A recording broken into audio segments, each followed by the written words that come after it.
And now, by now, even in the summer, it had started to get dark, which was obviously the best time to play manhunt. I was the seeker this round, and it took me longer than usual to find my first sidekick. I was kind of known as the manhunt champion in the neighborhood, and that's definitely not a brag because, out of context, it makes me sound like Jeffrey Dahmer. Now anyway, I found the first kid, I forget his name now, but he was acting kind of skittish and weird. And I remember he was one of those kind of larger, muscular guys even in middle school, sort of like a gentle giant. Now certainly someone who didn't get spooked easily. Matthew, I think that was his name, and this Matthew was going on about how he had seen a kid really high up in a tree, and he was kind of worried. I asked which of us it was, and he said he didn't recognize the guy at all. Apparently he looked younger, like an elementary school kid, and I joked that maybe he'd seen a monkey, and Matthew was kind of like, yeah, that's pretty much how he was sitting. And I asked if it was definitely another kid, and he said yes, for sure, because the kid even said hello to him in a sort of quiet voice. Normally in Manhunt, the hunters would split up once they'd found someone, but Matthew stuck to my side like a fly on honey, and he was so unusually jumpy. "Is that so-and-so?" he'd ask, pointing to nothing. "Is Carrie hiding over there?" toward an obviously empty bush. Now I kept watching him, and he kept glancing up at the tree branches too. This little kid had really spooked him, and I had no idea why a little kid, whether he was up at a tree or not, would bother big old Matthew. Now, eventually, we found a couple of more kids, and Matthew was incredibly eager to tell them about the little kid in the tree and ask if they'd seen him. They hadn't, of course, and they were naturally suspicious that me and Matthew were trying to mess with them. I assured them that I hadn't seen the kid either, and I only knew what Matthew had told me. The two new hunters went off scouring the forest for the remaining 4 hiders, but Matthew stuck with me. Again, he kept acting spooked and weird and jumping at little shadows here and there, and we could hear some of the other kids in the distant undergrowth, probably the 2 hiders running from the 2 seekers. Every time Matthew heard a branch crack underfoot or worse overhead, he'd sort of jump back. Eventually, I asked him why this little kid had freaked him out so much. Matthew was one of those guys who took a long time to answer, sometimes to the point that it felt like he just wasn't going to reply. Now, in the near darkness, I could see that he was working out how to explain it, though. He said that there was something wrong about the kid, like he almost looked old. And I asked him what he meant, and again he paused infuriatingly for a while, and I prompted him, like a Victorian child? And Matthew said yes. But not just that. Like he was clearly a young kid, but somehow looked like an old man. I had no idea what he was trying to convey, and I was sure that he just imagined it, so we went back to seeking. Now suddenly I realized Matthew wasn't behind me. I looked, and he was some feet back, just standing there, staring. I followed his gaze, and of course he was looking up into a tree on a very high branch. "There he is," Matthew said. I was closer, and I squinted. Now, I thought I could see maybe a shape on the branch. It could have been a person, or something from a nearby tree, a clump of leaves or anything. And I asked Matthew if he could see this kid clearly, and he said, yeah, couldn't I? And I told him that no. All I could see was a sort of shadow that could have been anything, and so I started to walk toward the tree where this kid supposedly sat up in the branch, and it could have been one of the 2 remaining hiders after all. Matthew slowly but carefully darted up behind me, so silent that I hadn't even heard him. He grabbed my shoulder and told me not to come any closer. I didn't really know what to say, and I definitely couldn't clearly see this kid that Matthew was seeing, and I didn't really want to call him a lunatic. He was a gentle giant, but certain things kind of just set him off. Mental health talk was one of them, and I was alone in the woods with him, and I didn't want to start a fight with the guy on my own. Now instead, I pointed at the weird shadow that I guess could have been possibly slightly been a person, and asked Matthew if he could really clearly see this old-looking young kid up there on the branch. Matthew immediately reacted with horror. He was like, "No," and pointed to a different branch, one I hadn't looked at. I had to stifle a small scream and jump back in horror, as Matthew was right. This weird little kid was sitting on a branch a good 20 feet in the air, and he, I think it was a he, was staring at us with kind of sad eyes, and I saw exactly what Matthew meant about him looking old. He was clearly an elementary school kid, but his eyes looked ancient, like he'd seen some stuff. And the kid said hello shyly, and then he asked if he could play with us. And he was wearing what looked like pajamas, but old-style ones, sort of like a nightgown, and I'm pretty sure he had bare feet. I barely mumbled out a reply, saying that we just about finished our game now, but we played manhunt most days, so if he came and found us earlier on the ground and introduced himself, then he was welcome to join in. And the kid just looked at us for a while, clearly saddened, and then just said, "Oh, okay."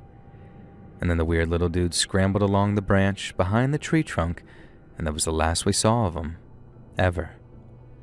Now, one final thing, as he disappeared behind that tree trunk, I could have sworn, absolutely sworn, that his sad young little face transformed into a brief grimace of the most hateful anger I'd ever had directed my way. I told Matthew that we should get out of there, and thankfully the other two seekers had found the other two hiders, so we all went home.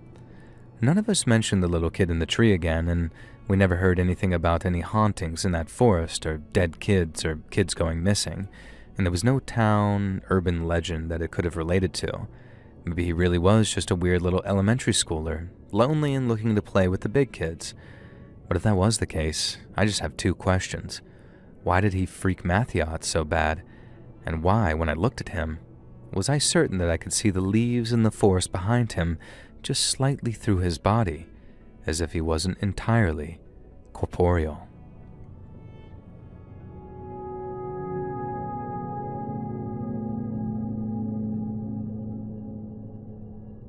Back in 2007, I was a fire investigator for a large paid fire department. We had a 4-alarm fire at a group of 6 large buildings that were built in the early 1900s. Heavy timber and brick construction, with each being 7 to 9 stories tall. For years, the floors were cleaned with an oil-based chemical, so these buildings were essentially one big matchstick, and the fire came in at around 2 in the morning. The fire was stopped after it destroyed 3 of the 6 buildings, and later in the afternoon, we, the investigators, were having a meeting on site when a captain from one of the engines came up to us and said that when he was looking for a fire extension in the 4th building, he heard, as he described, several blood-curdling screams coming from what he thought was the basement area. He said the water was too deep, and with limited lighting he was unable to do a complete search of the area. And by the next day, we knew the water would have drained out of the building, so I volunteered to go check it out, me, myself, and a big flashlight. I entered from street level, which was actually the 3rd floor with a sub-basement, and then the basement itself, so 5 floors to go down. Where the light from my flashlight was not focused on, it was a total blacked-out environment. I couldn't see my hand right in front of my own face. No sound other than my breathing and the creaking and popping of the old wooden stairwell that I was climbing down. Firefighting is a pitch-black job for the most part, so I wasn't freaking out about the lack of lighting. When I reached the sub-basement level, I heard a distinct male voice say, "Stop. Don't go any further." It came from further down the stairs. No, it wasn't demonic sounding. It was just a male's deep voice, maybe a little gruff. I hesitated, thinking my mind was actually playing tricks on me, and I shone my flashlight down the steps, but the floors were roughly 20 feet apart, so I couldn't really see the next landing, and there was a landing into each floor's fire door and another halfway between. I was between the sub-basement landing and the next halfway landing when this happened, so technically I should have been able to see at least the outline of the next landing, but my flashlight's glow was just eaten up by the darkness. I remember I took 2 more steps down, and then my heart skipped a beat, or probably beats, because in a more forceful and louder voice it said, "Stop." It wasn't some quick stop, it was sort of drawn out, a very matter-of-fact stop. And that did it for me. I turned around and started making my way back up to the level I came in on. Now, I'll be the first to say that I was finally scared and doing a little full-body shaking because I couldn't go fast because I had to visualize each and every step with my flashlight's glow. I finally made it back into the beautiful sunshine and told my chief that it was just too dark to adequately do a search. I wasn't about to tell him about the voice. He probably would have told me that I was nuts. Now, later that week, we had to have that building demolished, and once the debris was removed down to the basement level, we ran a cadaver dog over the area and it hit on nothing. And then, just to say that we covered all the bases, we then had a forensic team come in and go through that area and they found nothing. Now, I'm not sure how you would classify this type of occurrence, but I'll go to my grave knowing what I heard.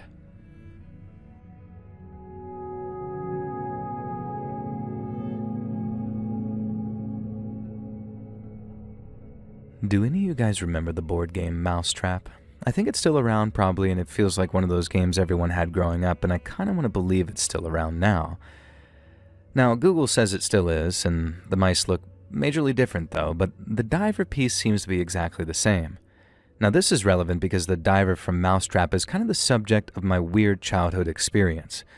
And so for the three people who don't know what it is, Mousetrap is a board game where you essentially work together to build a Rube Goldberg-type machine, and then in endgame you compete with each other to trap each other's mice. It's really fun. It's a tactile game, and building the crazy Mousetrap used to be a real hoot. Now, I won't explain the whole thing, but one of the aspects of the machine involves a diver being catapulted into a bucket.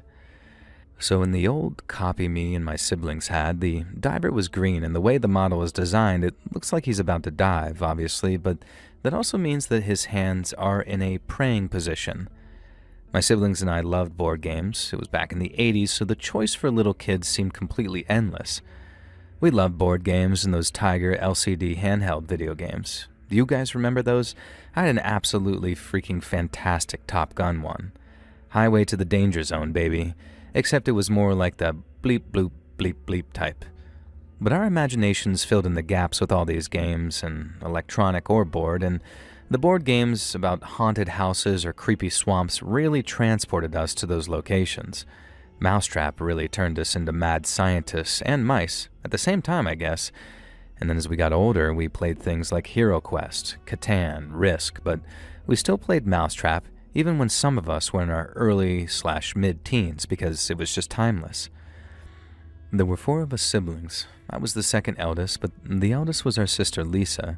She was the one who bought the new board game that changed it all, the Ouija board. Now, this isn't one of those stories, I promise. In fact, it's kind of significant that we never even used the Ouija board, but its presence definitely did cause a creepy incident.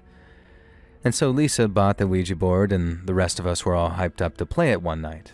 Maybe the next time our parents went out overnight on a date night, and Lisa was entrusted with the care of the rest of us.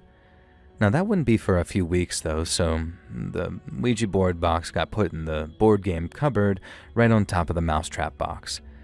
And so the board game cupboard was downstairs in the family living room. Now, one night, our parents were out for an hour or so, and I was upstairs playing Nintendo with my younger brother Kevin when we heard a weird sort of whistling sound coming from downstairs. I don't know how to describe it, but we both sort of looked at each other with this unspoken understanding that this sound was something creepy. I don't actually remember the sound to describe it now, other than that it sounded unnatural somehow.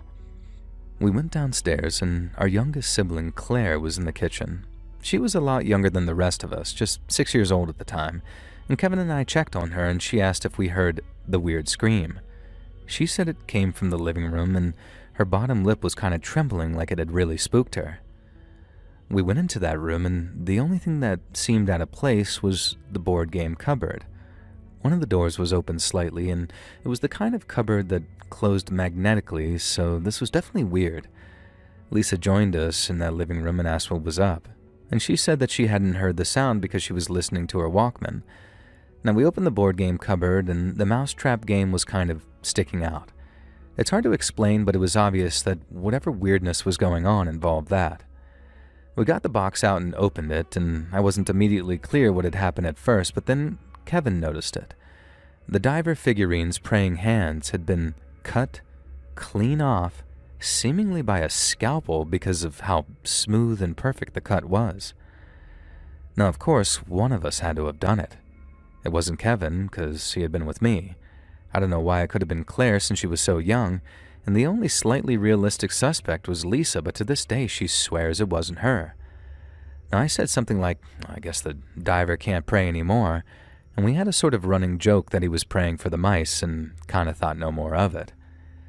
Now fast forward many years later.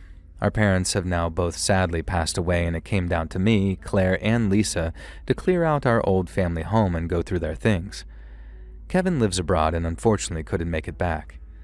When we were going through the board game cupboard, me or Lisa, I forget who, but one of us brought up the weird incident with the diver's hands. We sort of speculated about why we hadn't investigated the incident further, and we argued about whether we maybe did.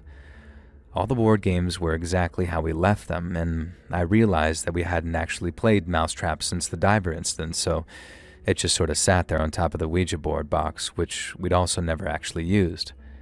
I can't remember if this was a conscious decision or not. Either way, Lisa pulled out both boxes, and sure enough, the diver was still handless, no longer able to pray for the mice. I'm not sure why we expected anything else. What I didn't expect, though, was what we found when Lisa opened the box to the Ouija board. She was curious if it was still in good condition, having been the one to buy it back in the day and then never touch it. The usual components were there: the board, the planchette, a pencil and a notepad paper so players could write down the messages from the beyond. But also sitting in the box was a single piece of green plastic. 2 hands cast in the position of praying. Clearly the hands had been sliced from the Mousetrap diver, just sitting there in the Ouija board box as far as I knew, and we had never opened or let alone played it. There's still the possibility that Lisa did this as a sort of prank, or that Claire did it for some bizarre childhood reason. Both of them swear on God's name that they don't remember setting up this prank though, and we kind of moved on from it too quickly in my opinion. If it had been a prank, one of us would have tried harder to freak the others out. And it was only now that we were freaked out, though.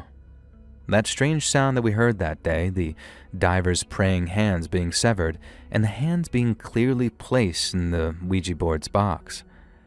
Our father, who'd passed away most recently and whose death had led us to clearing out the house, had died on that property, and we all agreed to dispose of the Ouija board and the Mousetrap box, no matter whether it was a prank or supernatural, just in case some bad juju caused any harm to Dad's spirit in the afterlife. Maybe this doesn't seem scary to some, but to me, there is no explanation for why the diver's praying hands were cut off and why we didn't investigate further. My theory is that some dark presence lingered in the house and would have been unleashed if we'd played around with that Ouija board. Now, I think the whole series of events stopped us from doing so and maybe prevented my family from getting truly haunted. In many ways, that's reassuring. But it makes me wonder what kind of force could have been so dark and threatening that another supernatural force would step in and warn us in whatever weird way it was able. Claire had the idea to burn sage in the house, and we did so after ensuring that that Mousetrap and the Ouija board had been carted away by the garbage men. We didn't tell Kevin about the incident. He was the skeptic among us, and he would have laughed at us. There are a whole bunch of other reasons relating to my family, too, that caused me to believe this, but it'd turn into a novel if I listed them all. But I am convinced that some benevolent force was looking out for us that day by trying to illustrate the fact that the Ouija board would block any kind of holy blessing or maybe even prayer inside our house. Make of it what you will. I'm just very glad that we never went ahead and played with that Ouija board anyway.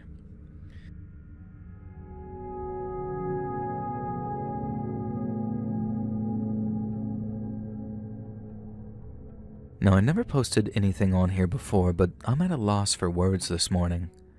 Now, let me start this out by saying my son does not watch graphic television shows, nothing violent, and he's a dinosaur-loving kid and mostly watching Land Before Time and the occasional Jurassic Park or Jurassic World movies with me and my fiancé, who's a 31-year-old male. Now, we recently just bought our house, about 2 months ago now, and I started to notice little things, but nothing that was sounding any sort of warning bells.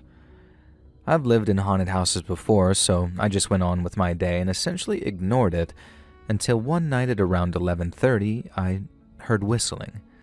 Now, I live in the Appalachians, so whistling at night is a big no-no in my house, so I call out to my fiancé and tell him to stop whistling in the house. He'll invite weird spirits in. He comes into our bedroom and I said to him, "Why the hell are you whistling at night?" And he goes pale and says, "I'm not whistling." And I'm thinking he's messing with me, so I just say, Yeah, okay, and go to bed. Now, the next morning I'm in the shower and he comes in and says, "Be honest with me. Were you pranking me last night?" And I, of course, tell him everything that happened and assure him that I was not pranking him. He is a skeptic and always has been, and he again goes pale and just says, "Okay," and drops it. Nothing happened for about 2 weeks until 3 nights ago I was on a phone call with my cousin and heard a loud crash.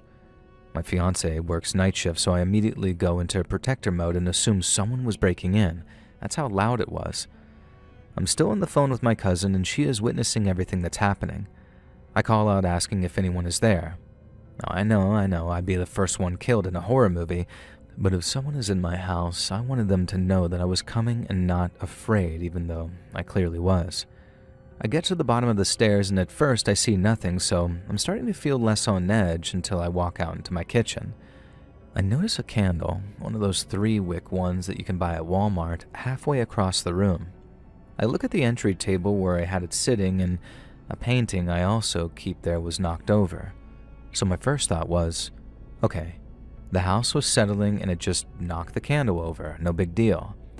I picked everything up and set it back where I had it, though I thought it was strange that it mysteriously fell over, especially since I have a 4-year-old who runs all over the house all the time and the vibration from that hasn't knocked it off. And so I decided that I'd test to see what it would take to make it fall. I'm running, jumping, doing everything I can to try and get it to fall the way it did, and it's not budging. I even hit the table and it still didn't fall. And so of course I'm a little spooked but decided to just go to bed. Last night as I'm falling asleep, I heard loud banging coming from downstairs.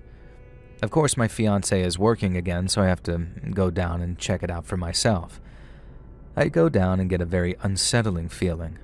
All of the hairs on my body are standing up and I feel like I'm being watched. I don't know what came over me, but I just said out loud, "I don't care that you're here, but please stop doing the things when I'm home alone, okay?" And then turned to walk up the stairs. Now, you know that feeling where you have to run up the stairs because it feels like something's chasing you? That's the feeling I get. I turn around and say it's enough and that I will not be scared in my own home and walk to my bedroom. I continue to hear things during the night and my cat is very on edge. She's acting as if she was guarding my bedroom door. Now, about an hour later, at around 1 a.m., my son wakes up and asks if I will turn a movie on for him so he can fall back asleep, and so I do. Instead, I hear him mumbling in his room as if he's talking to somebody. Now, this is not abnormal for him, as he has a very big imagination and loves playing and coming up with his own worlds, creating stories for them as he goes. Now, about an hour ago, he's sitting with me and looks at me with a straight face and says, "Mommy, my ghost brother says I have to kill you, but I would never do that because I love you so much."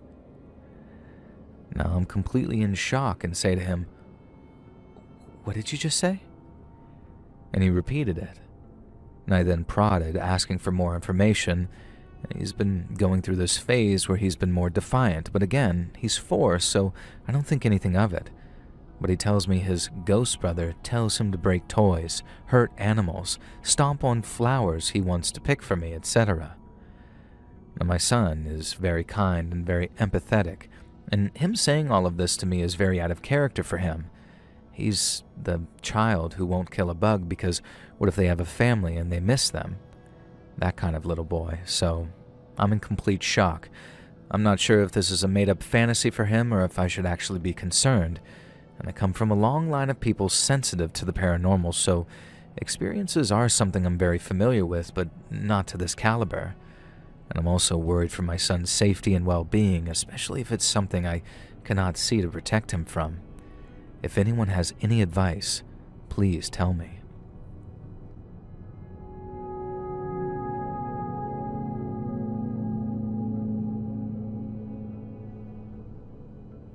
Hey Joel, have you seen It, Welcome to Derry, the show yet? At the time of writing, I think there are 3 episodes out and it's really good, but it reminded me of a majorly creepy story that happened to me back in the early 2000s. I had been apartment hunting for what felt like forever. Now, finding an apartment wasn't the issue. The issue was Gizmo, my 3-year-old black cat.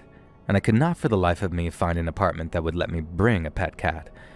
And there was absolutely no way on God's green earth that I was giving Gizmo up for adoption and moving anywhere without him, and so I spent an entire year living back in my childhood bedroom, all the while Mom acted a little too excited that her beloved daughter had come home to roost, quote-unquote. I adore my mom. Well, technically she's my stepmom and my dad, but after going away to college and then living in a pet-friendly apartment with Gizmo for nearly 3 years, I absolutely needed my own space. And so I didn't want Mom getting too used to the idea of me living back at home. Eventually, I found the perfect place. I waited for the catch that they wouldn't allow pets, but when I asked, the landlady invited me into her own apartment and introduced me to her 6 feline babies, and at that point, everything was perfect. I moved in as soon as possible and I didn't have too many belongings, and I think the most delicate item I owned was Gizmo's huge climbing tree that I bought for him, and I oversaw the moving guys handling that with more care than I did my own damn television or couch. Man, I spoiled that cat. But he deserved it, though. Rest in peace, Gizmo, you were the best of them, and he lived to the ripe old age of 18 and passed away peacefully, but our years together were absolutely wonderful. And then there was this one incident, though. In my bedroom in my apartment was an air vent grate for the air conditioner or something, and there was a very formal sticker on the grate saying that it was not to be covered up or have anything placed in front of it. So as a good little tenant who didn't want to be booted back home again, I left that ugly vent visible. Now, this was only a problem because Gizmo was obsessed with it. That cat would sit in front of that vent for hours and hours at a time. Occasionally he'd let out a little mew or gently swipe at it, but mostly he'd just stare. I was beginning to feel a little bit neglected by my pet, and he was more interested in the damn vent than he was in me. Still, as you know, that's cats for you, and then I realized maybe this meant that there was a mouse or a less palatable rodent that he could just actually smell in that vent. Now, I contacted the landlady, who was very understanding and, as a cat owner, trusted Gizmo's judgment implicitly, and so she called an exterminator to check out the vents for any evidence of rodent activity. Nothing. Not a thing.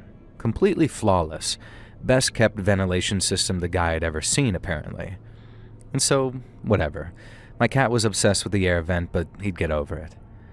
Now, I was sort of right. Gizmo spent less time staring at the vent and more time allowing me to pet him and playing on his climbing tree. And did I mention how ridiculously expensive that climbing tree was? Well, it was, so I was relieved when he finally started playing on it again.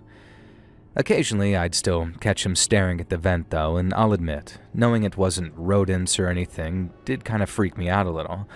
Nothing too bad, though, until that one night. I woke up in the middle of the night. Everything was pitch black, but I could hear voices and music coming faintly from the next room, the living room. Now, pretty obviously, the TV was turned on. I didn't remember leaving it on when I went to bed, as I had a glass of wine or two, but I wasn't exactly drunk. I stood up to walk into the next room, and on instinct, really, I glanced at the vent to see if Gizmo was sitting there staring at it, and he was not. But for a split second, I swear on every expensive piece of technology I have that I saw 2 red, glowing dots peering out of that vent. Now I shifted slightly and they were gone. A reflection on the metal from the LED on some devices, maybe. Probably. But of course they look like eyes. Red eyes glowing from the goddamn floor vent. And so I went into the other room. Gizmo was lying on the couch, awkwardly smushed against the remote control, and had clearly somehow managed to turn the TV on by sleeping on the remote. I looked at the screen. The 90s It movie was playing. You know the one, the Tim Curry one. And at that exact moment, it was the scene where Pennywise is looking out the sewer calling Georgie over, trying to lure him in. And at one point in that whole sequence, you can see Pennywise's eyes glowing from a floor-level pitch-black gap. Immediately, my mind shot back to that vent. I got chills in places I didn't even know existed, and I turned into the living room light and my bedroom light and then switched the channel to an episode of Frasier. No late-night horror movies for me, I thought.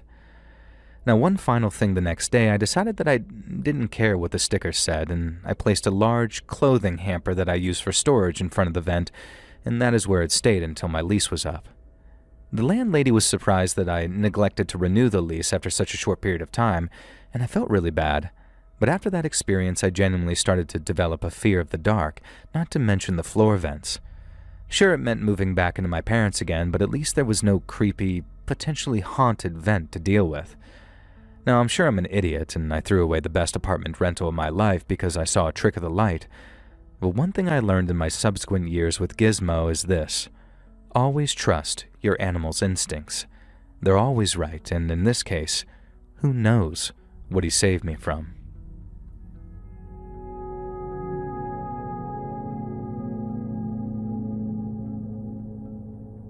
This story happened to my parents when they were in their early 20s. Mom recounted this story to me, and she is absolutely not one for making things up or embellishing them. And even despite the experience I'm about to describe, she doesn't really believe in the paranormal. And when I ask her to explain it, she just goes quiet, and I feel bad about pressing her on it. And so here's what happened. She and my dad, still engaged at the time, were driving home from a party right out in the middle of nowhere. We live in a countryside town, so there are a lot of properties just out in the sticks, accessible only via winding forest roads, none of which have any real lighting or safety measures, especially back then. Now, Dad was a bit of a gearhead back in the day, proper into his cars, and he would have been into motorbikes too, but Mom had always forbidden him from getting into that. Now anyway, Dad would take any opportunity he could to put the pedal to the metal and put whatever junker car he'd gotten his hands on lately to the test. And they might not have been expensive, beautiful sports cars or anything like that, but he just loved the act of driving. And back then, the idea of speed cameras was barely a thing, and certainly not on the winding country roads. So Dad's kind of barreling down these fairly wide, decently maintained yet remote roads. There are some long straights and some hairpin bends, and I've since been on the road that they were talking about, and there's a thick forest leading downward on one side and a mountainous hill on the other. They would have been on the mountainside, with Mum as the passenger closest to the mountain. Now remember, we drive on the left here with a steering wheel on the right, so she was basically riding blind. Dad was being a bit of a lad and showing off, speeding a bit. And then suddenly Mom got this feeling, like this very dark, intense feeling in her chest, and as calmly but firmly as she could, she told Dad to drop his speed almost to nothing. Now, for whatever reason, he took her seriously pretty much immediately. Mum said that there was something blocking the road around the curve of the mountain. Dad asked how she knew because she couldn't possibly see that part of the road. She said it was about 5 minutes ahead and that she just had this vision of spikes in the road. And so Dad started to drive along this huge curve at around 30 miles per hour until they got to a point where they could see that Mum was right. There very much was something in the road. It was a stag. A huge, majestic stag just standing there in the center of the left side of the road, staring straight forward. If they had hit that stag at the speed that they were going, it would have almost certainly killed both of them and the stag. To this day, Mum cannot or will not explain how she had this sort of premonition. She says nothing like that has ever happened again, but from the way she says it, I'm not sure I believe her. What I do believe her about is this, though. Dad swears blind it happened too, and when I was younger, when they first told me the story, they took me out to the road where it happened, and I felt this chill exactly around the spot that the stag would have been. I don't know how to explain it, but it was like a sort of ghostly feeling that I could sense related to my parents, almost like this is where they would have died, and you wouldn't have existed. Now, this is one of those stories that I genuinely don't care if people believe or not. Even though I wasn't there personally, it happened, and to me, it makes me wonder how many other messages and warnings we get throughout our lives that we instinctively act upon without even realizing it. Now, I'm not going to start a theological or quantum physics debate about what any of this could mean, but I do know one thing. I'm glad that my dad's the kind of person who can be bossed around by my mom, because that day, if he hadn't immediately obeyed her there, the events that followed would mean I wouldn't have been born.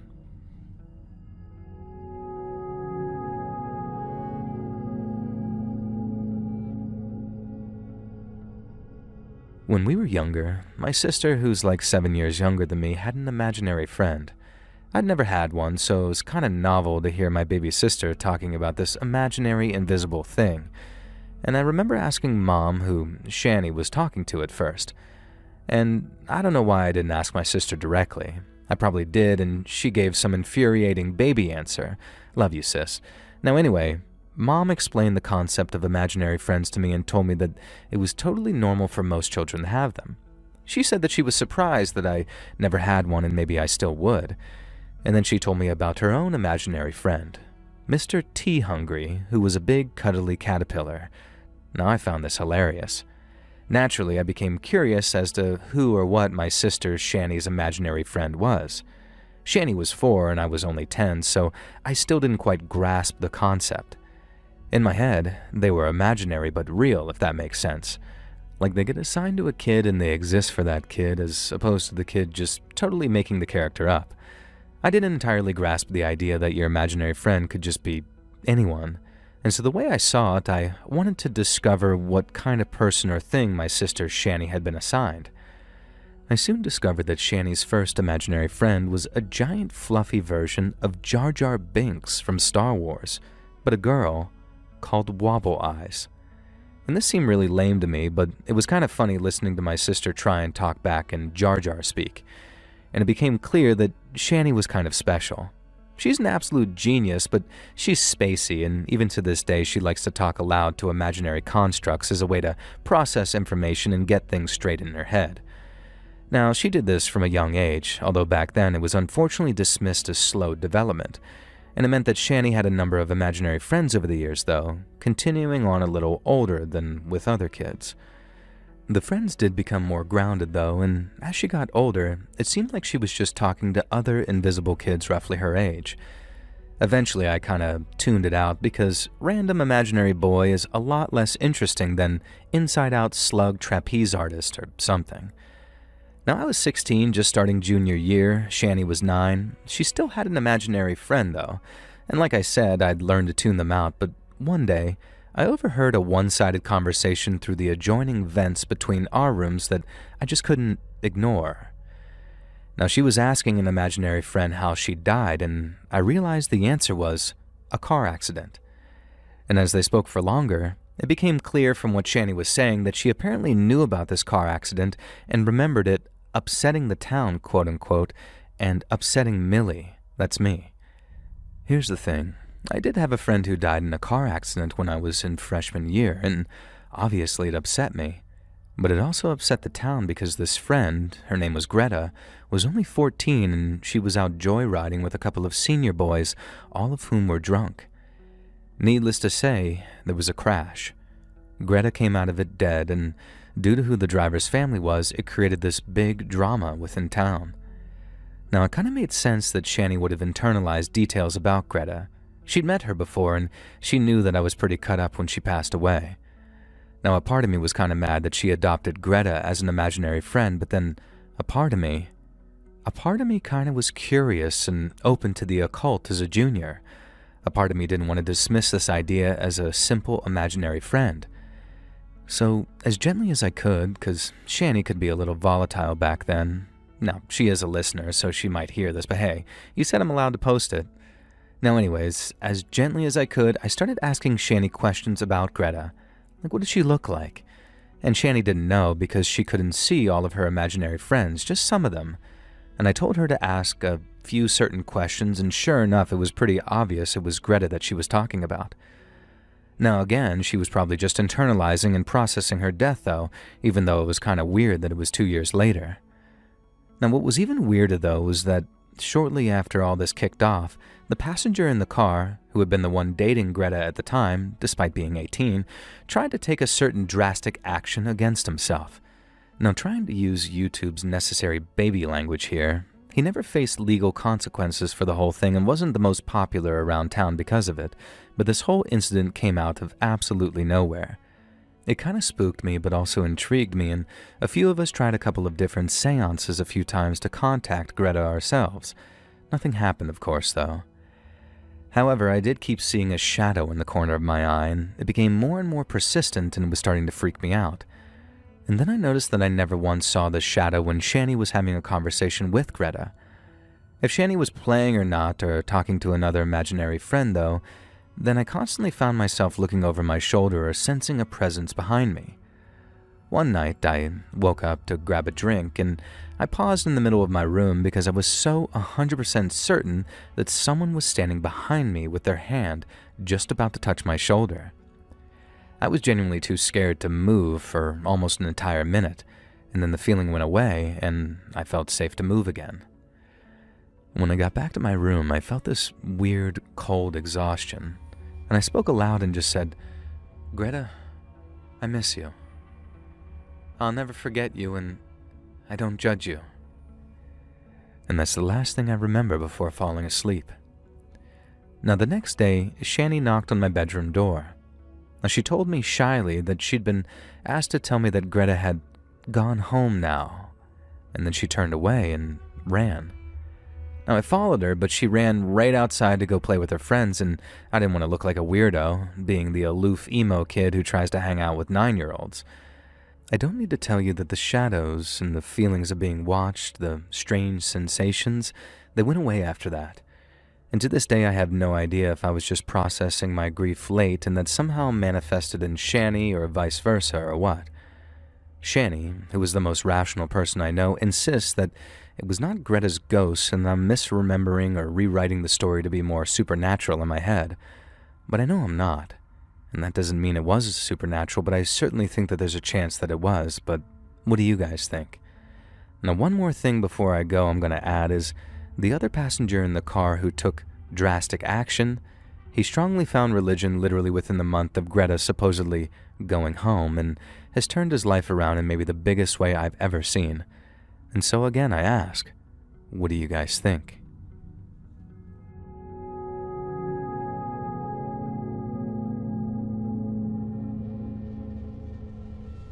This is one of those stories that I'm incredibly frustrated that I didn't pay more attention to when it happened. I was a tiny little kid, and if I'd been just a bit older, I could have an entire scrapbook about this damn occurrence.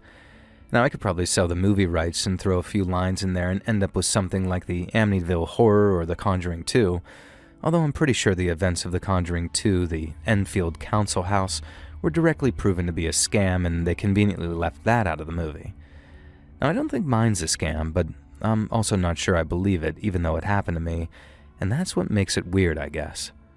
So all the memories of this came flooding back when I was at work one day. A customer came in, an elderly lady, and asked me, "Hey, I hope you don't mind me asking, but are you Joe Fabulous?" Now, obviously, that's not my real name. I'm just not about to dox myself here. And I said that yes, in fact, I am Joe Fabulous. Why? And then I suddenly realized that she was my old-ass English teacher in elementary school. And so I assumed that she recognized me and wanted to catch up. But no. I started to say that she was my elementary school teacher, right? And then she responds, "Yeah, I guess I was." So that's why it stuck with me. "But you were the kids whose house was in the local paper, weren't you?" And for a minute I'm thinking, huh? What? And then suddenly I remembered. Like this eureka moment. Yeah, our house had been in the local paper for some goddamn reason when I was a little kid, and that reason was because it was allegedly haunted. The old lady asked how I was doing, and before I could even finish answering, she was asking about the house, if I had any insights to share that weren't in the newspapers. Now, I was like my grandma. I was 5 years old and I don't remember anything. But I said it more politely, obviously, and she seemed disappointed, and then asked if the house was still haunted and if we still experienced satanic goings-on. Now, I had to explain to her that I was 30 years old and we lived in that house when I was 5 and moved out when I was 6, so sorry, I had no idea if it was still haunted, but I'm not sure if it was ever haunted to begin with. Now, this old lady reached out and put a hand on my arm and looked at me with real pity.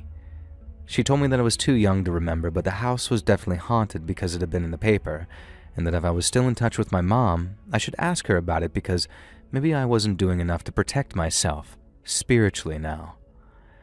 Now, this all went well over my head, so I tried to just politely get rid of this clearly crazy old lady as quick as possible. But she had been correct about our old house being weirdly in the newspaper when I was a little kid because it was supposedly haunted, and I figured it was one of those things where local papers were still looking for the next Amityville house or Enfield poltergeist, and so anyone could go to the papers and say their chairs had been moved around or whatever. And maybe that's what my mom had done, although that didn't really seem like her. And so the next time I saw my mom, I asked her about it, and she reminded me of the whole weird affair. Now back then, it was me, my 2 older sisters, and one of my younger sisters, and the last one hadn't been born yet, and according to Mom, we all started noticing obvious ghost activity around the house. We'd come home from an evening out, and some of the pictures had been hung upside down. A crucifix kept falling off the wall. My youngest sister, who was prone to extreme imagination, I gotta be honest, claimed that she saw a black girl crouching on top of her wardrobe. Now, Mom was quick to explain that apparently this meant that the girl was covered in soot or smoke or something and not just some random black chick crawling around our house. And so my mom, who's a rational, no-nonsense woman, somehow managed to get persuaded by one of her friends to call in a local priest who did ghost cleansing, for a fee, of course. Now, he agreed to bring his team at a discount in if we allowed the local press to come as well. Obviously, it was a big hustle, and they were psyching my mom and stepdad up to believe that just some random, unexplained everyday occurrences were paranormal activity. And so, from what I can remember as a tiny kid and what Mom explained, this priest, I'm not sure if he was an ordained priest, came with a team of backup guys and the 2 members of the local press, a journalist and a photographer. All these guys, Mom, stepdad, and my eldest sister, then performed a seance together in the living room, where the dark spiritual energy was the, quote, most concentrated apparently. Now after that, the priest declared that he had cleansed the house, and the local paper got a feel-good, "we have exorcised the demons" story out of it, including a photograph with a weird smear over Mom's head that was definitely a ghost photo according to the paper. And apparently this is the newspaper article that my old elementary school teacher remembered so thoroughly all those years later. So, it was just a scam? I said to my mom, expecting her to laugh it off and admit that, yeah, we'd been dragged into the hysteria surrounding haunted houses back then. But her face took a very dark turn, and she asked if I really didn't remember the rest. I said no, and she told me that after the seance and the newspaper article, that's when things actually got bad. Pictures would not only be found upside down, but with their glass cracked. We'd come home, with nobody in the house, and find that chairs had been knocked over.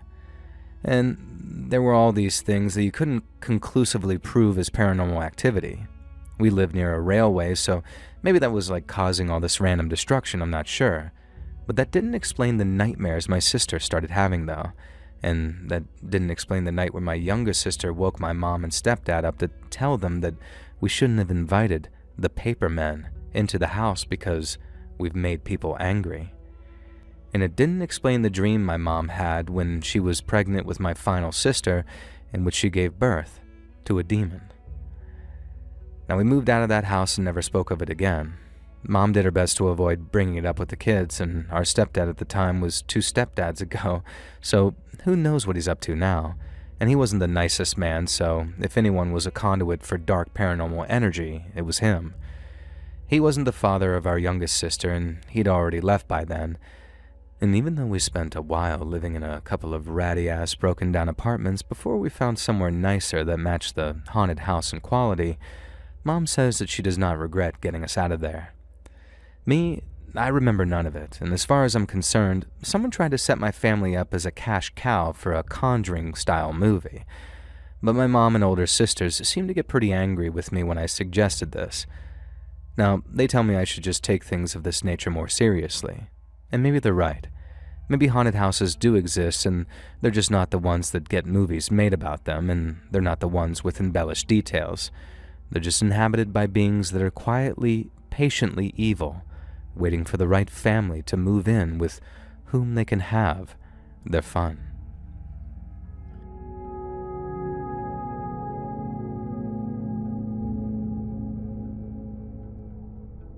When it comes to dark, trippy folk music from the 60s, there was very few artists that matched the talent, diversity, and prolific nature of Donovan Phillips Leach, aka Donovan. Now, he was about 50 million songs out now, and most of which the average person won't even know, but if you haven't heard Hurdy-Gurdy Man, then I'd be very surprised. But more than that, his most famous song by far, a song used in a million movies and horror shows and just about anything that involves witches, is the seminal Season of the Witch from his incredible 1966 album Sunshine Superman.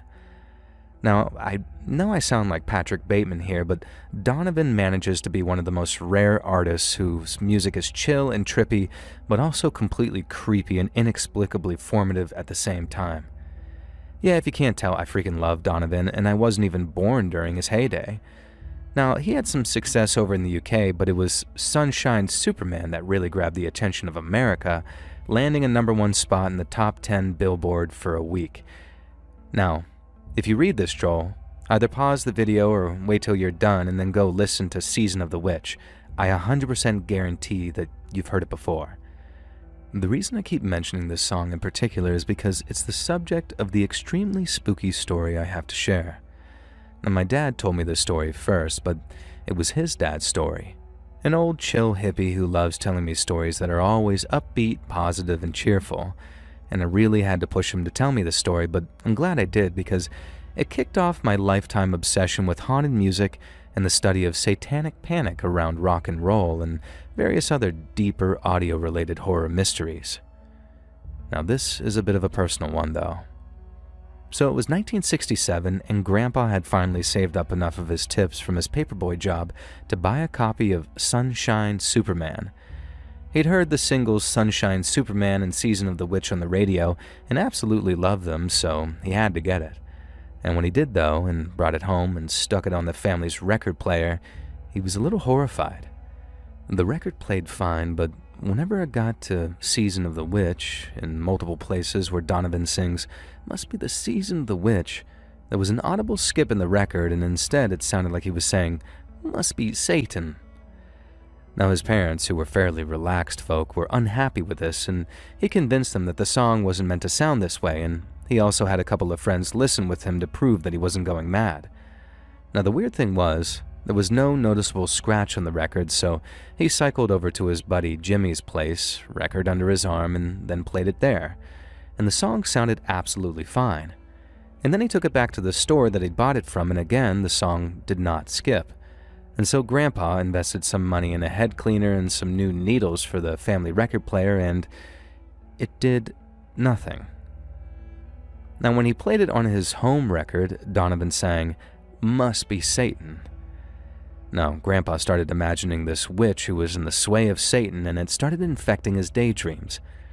At first, he couldn't listen to the track, but then, whenever he put the album on itself, he started picturing this satanic old woman.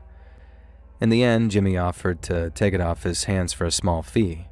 Grandpa just gave it to him and said that it was his to keep, but made him promise that he'd melt the thing down if it started to actually say Satan. Once Jimmy had the record, it was fine.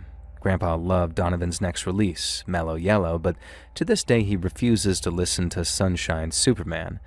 If Season of the Witch comes on during the many movies and TV shows it gets featured on, he'll mute it or change the channel.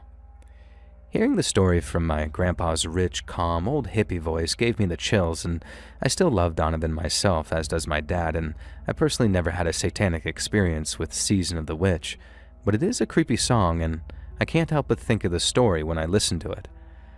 Unlike many of the other urban legends, like playing things in reverse and Jimmy Page's shed and all sorts of things, I've never found anything else ever about "must be Satan," and I can't explain it, and frankly, I don't think I want to.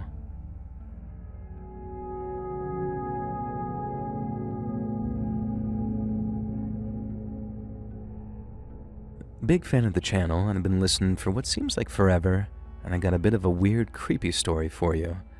Now, I know you don't run paranormal stories very often, but I'm almost 99% sure that this is a paranormal story, so it's up to you if you run it or not, and I'd love it if you did. So I was a really little kid when this happened. My parents were going through a pretty nasty divorce, although I didn't know this at the time, obviously, and all I knew is that Mommy and Daddy had a lot of things going on, and that they would always both love me, even if they didn't love each other in the same way anymore. In reality, they were engaged in an absolutely grueling court case with all sorts of nastiness, but we won't get into all of that. Anyway, as far as I was concerned, this meant that I got to stay at Nona and Grandpa's house for the summer, which I loved.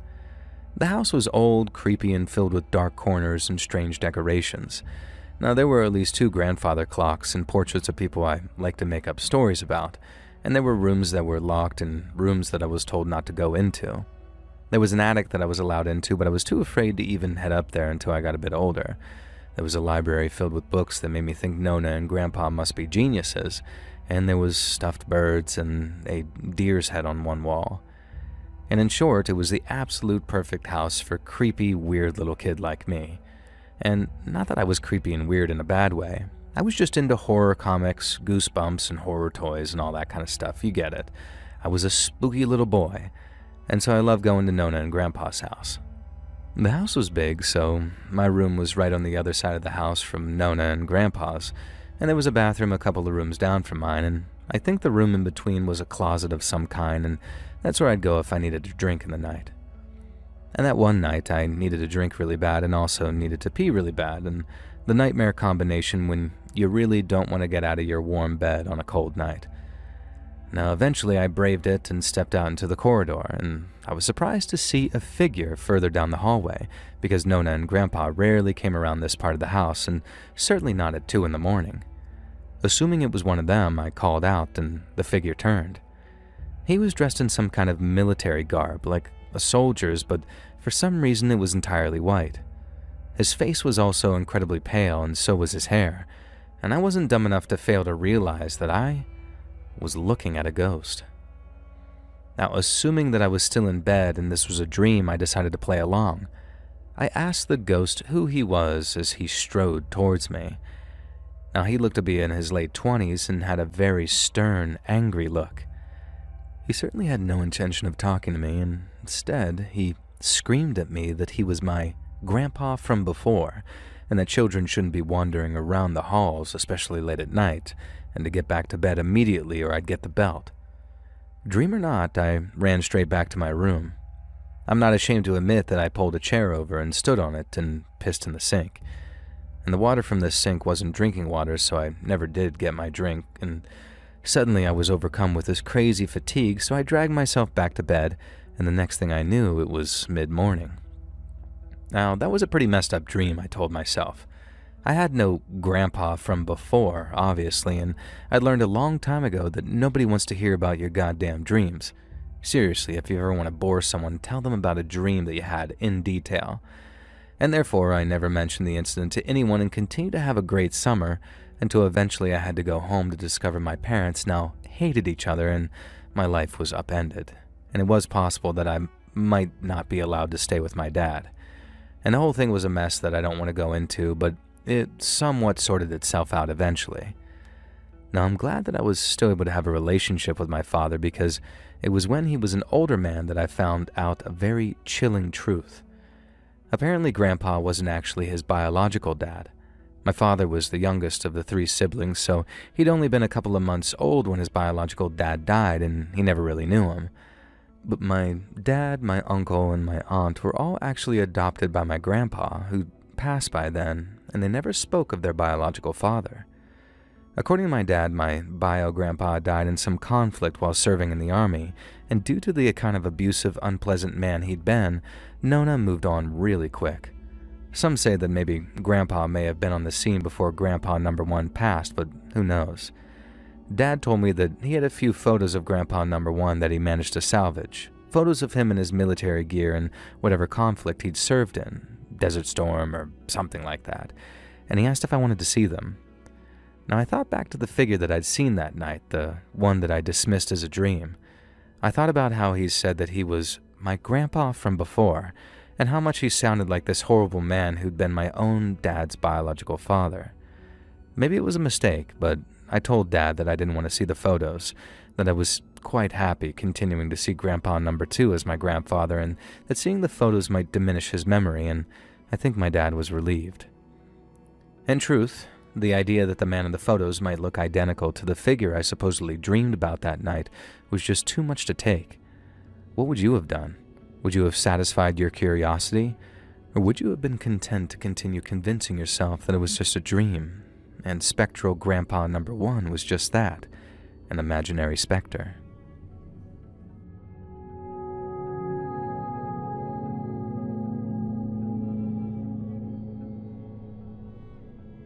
When she was a kid, my cousin used to live some distance away from a mental rehab facility, aka an insane asylum. There was a building much closer to her house that had been condemned for as long as I could remember and had always been locked up. Rumor had it that there was this ward that used to house the most dangerous patients, and it got closed down when they built houses around there, and I have no idea if this was true or not, honestly. Now anyways, when I was a teenager and my cousin was a bit younger, whoever owned the mental hospital overall decided that they were finally going to knock down this one building, which was a huge distance from the hospital itself. And this meant construction workers would be moving in soon, and so we decided this was our last chance to actually go and explore the outside of this 3-story building, and it was kind of the size of 3 houses and post-Victorian if I had to guess. And so we headed over there with my cousin Jessica's 2 dogs, Floss and Billy. Now they weren't purebred or big tough animals or anything like that, but they were pretty brave dogs. They accompanied us to the side of the building, and that's when we discovered that, for the first time ever, the padlock closing this supposed insane asylum had been left unlocked. Now naturally, we took the padlock off and opened the side door. Literally within seconds, both of the dogs pulled out of our hands, and now they were on leashes, and went running back across the field to my cousin's house. We tried calling for them because they were normally super obedient, but they were absolutely not coming back to us. Now we were both kind of babies about going in too far, plus the boarded up windows made it hard to see, and neither of us geniuses had thought to actually bring some flashlights. And there was enough light to see though, but barely. In the side hallway, we found this little chalkboard with some odd writing on it. It's hard to tell if it was something a patient had written or a doctor or a nurse with terrible handwriting. If you've ever dealt with doctors in particular, you'll understand. Now, the words were kind of gibberish, something about mother and other things I forget, which makes me suspect that they'd been written by a patient. My cousin claimed that she heard a noise coming down the end of the hallway, and we looked and there was nothing, just a completely empty area. Now next, we went into one of the side rooms, and there was broken glass all over the floor, so we had to be careful, and a mattress in one corner. I have no idea why these things were still there when, as far as I knew, the building had been closed for well over a decade. My cousin didn't want to stay in the side room for long because this one was almost pitch dark and with barely any sunlight coming through the boards that covered up the window, and so she went out into the corridor and immediately called me to come look. I joined her and saw what she was pointing to.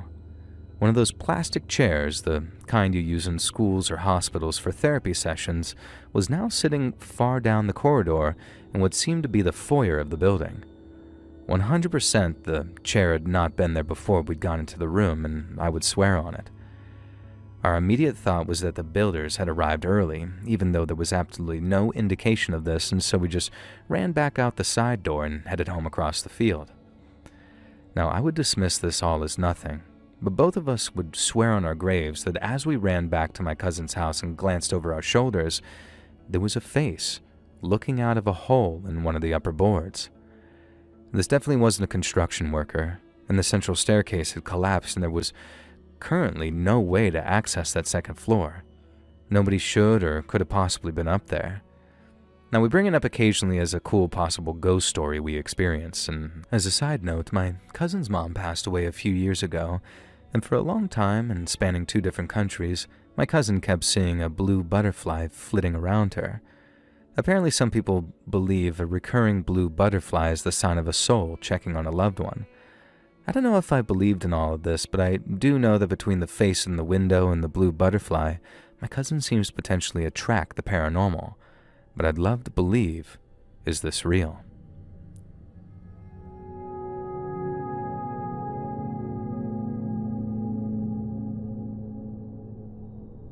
So, I'm just a normal guy living in the Pacific Northwest. I have 2 dogs and I often hike around in the spring and summer days. There is a particular hike that I like to do with my dogs because the trail is along a river and they love to swim, and it's one of those trails that no one really knows about. I've been hiking it for about 6 years now and I've never seen another person out there. One of my dogs is reactive, so having a place where I never have to worry about running into another person or dog is perfect for me. April of last year, I loaded my dogs up and drove us to the trailhead. We got out and started hiking around. About 2 miles in, I come across a tree that someone had used red rope and large nails to tie up what I think is a cow's tongue. Just nailed it to a tree. The tongue itself was tied tightly or bound with rope, and then they used big nails to nail it to a tree. There were 2 of them on one tree, and next to the tree in the river water, there was large, again assuming cow, bones just scattered. And the dogs definitely started to act different. They seemed very uneasy. I looked around a bit to see if anyone was out there or if there was someone who was maybe homeless and had found camp there. But there was nothing around and no signs of someone camping, no trash, no tent or fire. And my dogs kept tucking their tails in and would stop and look out as if something was near, but I couldn't see anything, and so I decided to turn back. Once we were fairly far away from that tree, the dogs started to loosen up again. And that night I couldn't stop thinking about it. A, it was all just very weird, and B, I had never once seen anyone out that way. It was one of those hikes where there's this bit of a hike to the trailhead, and then the trailhead doesn't look like a trailhead really, and the hike itself isn't very easy. It's rocky and wet, and it's worth it once you get about 3.5 miles in and you get a nice flat beach all to yourself. Now I kept thinking about it every night for about a week, and then I decided to go back. I packed up my dogs, got ready for the hike, and when I got back, I couldn't find it. But not just the tongues, but the tree itself. I couldn't even find the tree where they were, and I was looking all over. The tree had a somewhat unique lean to it, but I couldn't find it, and I felt around in the trees looking for the nail holes, but nothing. Now I tried to look up what this could be online, and all I could find was maybe witchcraft or satanic spells. And in short, it seemed like some kind of ritual to keep spirits or people quiet. I'm not sure if this story exactly fits here at the sub, but I'm just so curious to know if anyone is familiar about this. I did attach some pictures that you can see now.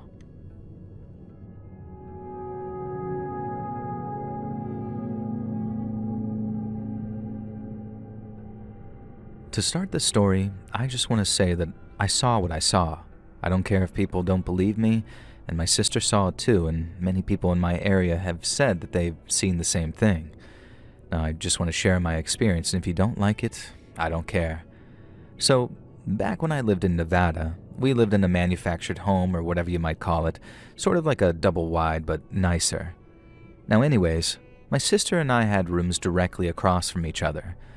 We both had windows facing the backyard, and one night I was standing in front of my vanity that had a mirror that was facing the window, and it was late at night. I saw a very tall man with a paper white head and no features skipping past my window. It moved very fast. I was only able to catch a brief glimpse, but for long enough that I could recognize these features. It was very skinny, tall, and dressed in all black, maybe a suit. Now terrified, I go into my sister's room and tell her what I saw. Now she says, "Oh God, that's scary," basically, and we go back to our rooms. And then my sister comes to my room wide-eyed and breathless and told me that she just saw the same thing. And then I saw it skip past my window one more time. My dad taught me from a young age, if that's all they do, they're weak. Don't let them put fear into you. Now, he would scream at things when I was a child like he was angry, but I don't let that stuff get to me. And also, the earth keeps spinning, I guess, so I just let it go. And frankly, I subconsciously thought that it was just my eyes seeing things, and we went about my life as usual. But I would bring it up sometimes in conversations with friends, and to my surprise, they've seen that creature as well, like apparently a lot of people around here. But I'm curious, has anyone honestly seen this thing too? Now, I call it Slender Man because that's kind of what fits the description, but I can't imagine it's truly that.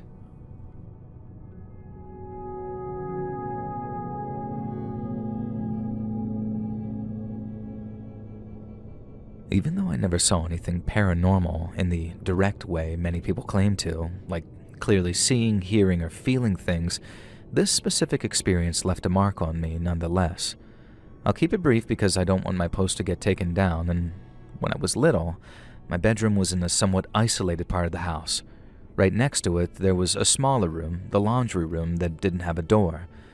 The darkness coming from there was terrifying, and to be honest, I've always been a bit of a fearful person, but I couldn't call myself a coward. Now that day, I was just watching Adventure Time on one of those old-school box-shaped TVs, not like the ones we have now. And I remember I was watching the episode with the Lemonhead guy, Lemon Grab, I think. And eventually, I decided to turn off the TV, which would be a normal thing for anyone else. But that night would trigger a trauma that stays with me to this day. As soon as I turned off the TV and laid down, I hadn't even had my eyes closed for 2 minutes when a woman's face appeared right in front of me. It scared me so bad that I snapped my eyes open and jumped out of bed immediately. I ran out of the room and luckily ran into my dad in the hallway. I told him I wanted to sleep with him, and the rest of the night went by normally and nothing like that ever happened again. Now the face was, from what I remember, white and completely expressionless. Everything around it was pitch black, and it was as if this pale face just emerged from the void.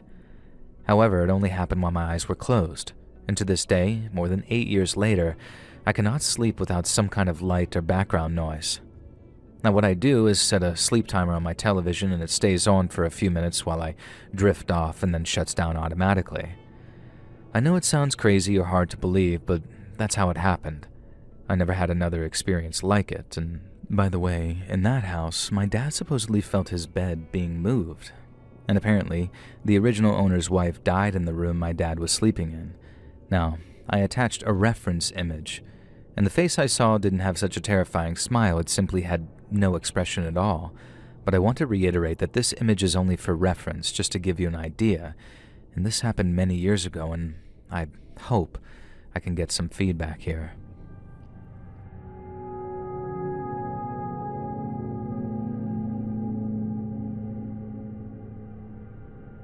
So this just happened a couple of hours ago, and I'm pretty freaking shook, not gonna lie.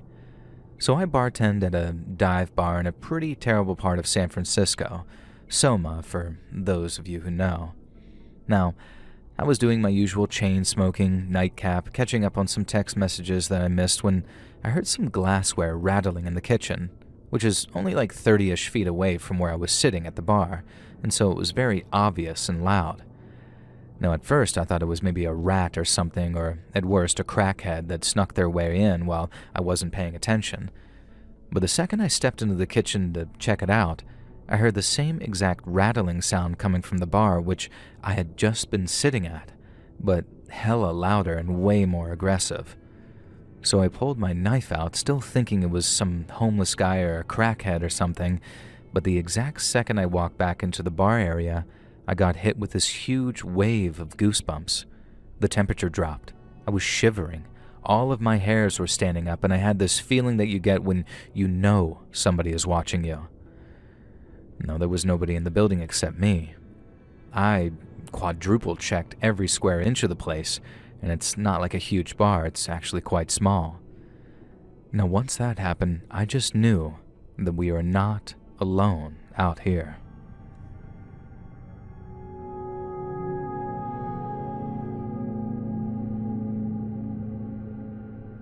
So the Bell Witch case might be the most documented haunting in American history. A future president got involved and left terrified. So in 1817, the Bell family in Tennessee started experiencing things they couldn't explain. Knocking sounds on the walls, bed covers being pulled off at night, and a faint voice that got louder over time. The voice could quote scripture, sing hymns, and eventually started addressing family members by name. It hated John Bell specifically. It said it would kill him.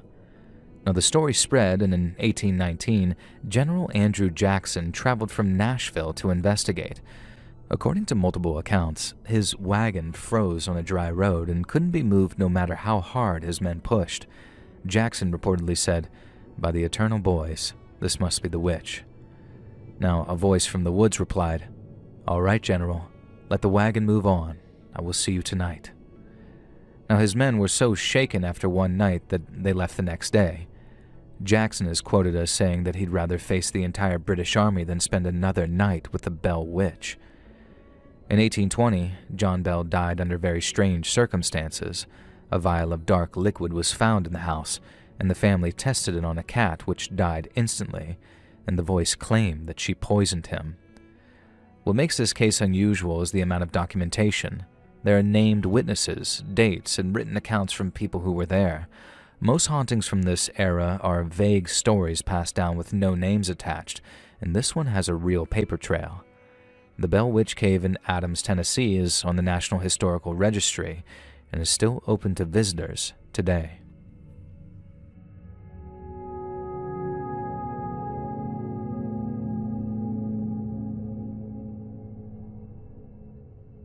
I was just minding my business, rewatching Game of Thrones, loving life, and I heard a weird noise.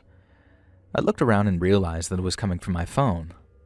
I picked it up and held it to my ear, and I heard what sounded like labored breathing and footsteps in snow. Now, at first, I thought something was just playing in the background. I looked through all my open apps, and there was nothing that would be playing sound, and I force-closed all the apps, and the sound persisted. Another weird thing about it was that my volume was in the middle. I turned it up and turned it down, and there was no change. Just a low breathing and these snowy footsteps. It didn't sound like a loop either, and the breathing was pretty inconsistent. I restarted my phone, and the sound went away. Like 5 minutes later, I got that feeling in my mouth like I was going to puke, and I did. Violently. And then I felt fine. It just came out of nowhere. I don't ever just throw up for no reason, so in my head, I'm connecting to whatever was going on with my phone. I don't know if this is related, and I kind of brushed it off until now, but the other night I was walking my dog, and I was getting closer to my house, and I heard footsteps behind me. I instinctually turned around to see who it was, but no one was there, and my dog also turned around and looked alert. Now, I'm just kind of weirded out right now. Maybe there is a logical explanation for everything, but I can't seem to think of a good one.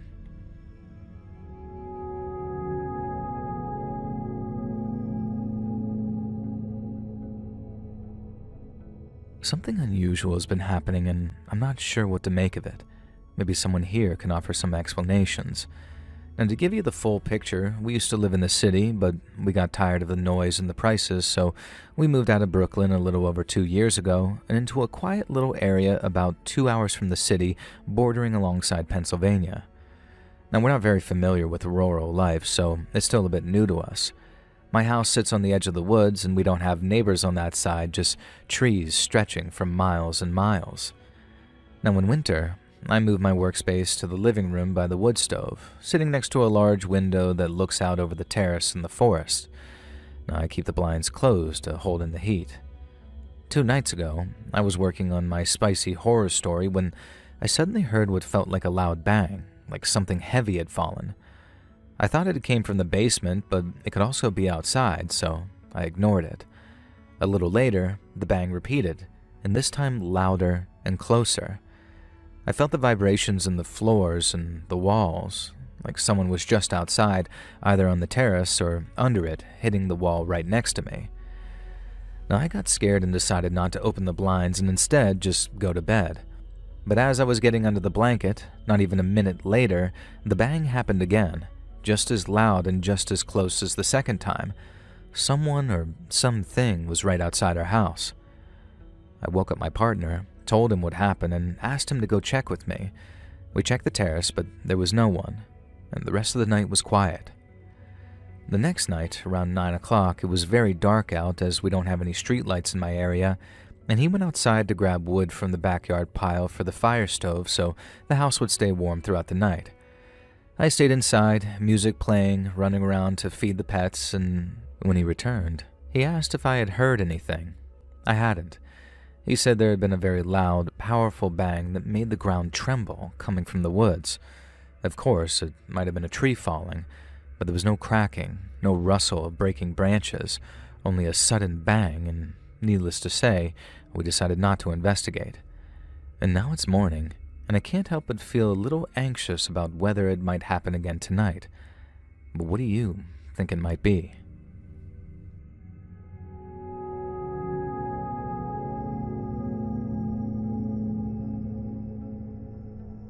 So a little background info before the actual paranormal speculation. I got my girl 5 years ago. She's 9 now and the pride of my life. And this picture above is my cat, Beatrix. Now, we actually have two cats. We had only planned on getting one, but we fell in love with both.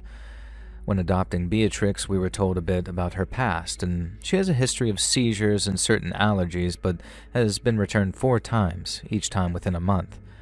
We speculate that it's probably due to her seizures, but she has them very infrequently and they're not that difficult to deal with. Now, with the actual speculation, right after we got her, she immediately started roaming the house. She's a very curious kitty and we love her for that, and the layout of my house is as such. We have 2 floors, the basement is relatively unused, but we keep the cat's litter boxes and food down there. In the upstairs, we have a large space with a kitchen, dining room, and the living room.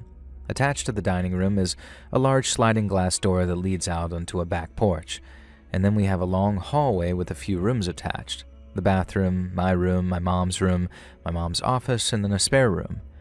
The interesting thing about that spare room is that I used to sleep in it. From ages 0 to 10, that was my bedroom, but I suffered from extreme night terrors, and I could never get a good night's rest in that room, so I moved into a different room, and the nightmares stopped immediately. Now back to my cat. Beatrix explored the entire house, and I kind of followed her around while she did so. She got to that spare room and immediately started hissing, and didn't stop until I closed the door. Well, that was weird. Now, throughout these 5 years, she has refused to step foot into that room. My dog and other cats sometimes sleep in there, but Beatrix refuses. It was odd, but whatever. Now, after about a month of having her, we noticed that every night she had the same routine.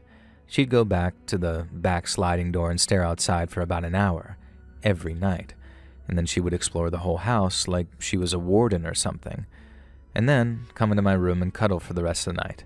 It was kind of creepy, and at first we assumed that maybe she was interested in going outside. She likes to sunbathe and sit by our bay window, so we trained her to use a harness, and we took her outside, and she hated it, so we shrugged it off. Now, the next part is the weirdest part. It is a constant ongoing joke in my family that she is a portal jumper, and there are many, many instances where I'll walk into the living room to grab some water and see her on her cat bed, and then immediately walk back to my room and see her in my bed. This happens a lot, where you'll walk into one room and see her and then walk into another room and she's just there too. Cats have a reputation of being sneaky, but not that sneaky. And one time she even managed to get outside without us noticing, and we weren't sure how she does that. My mom and I were recently talking about all of this, and I told her that I think that she's genuinely paranormal or has some weird connections to the other side, and my mom agreed. We're both somewhat superstitious, and we have our handful of ghost stories and stuff, but we also try to be logical. All of this combined, plus the general consensus that cats are spiritual beings, has us very, very convinced. But what are your thoughts?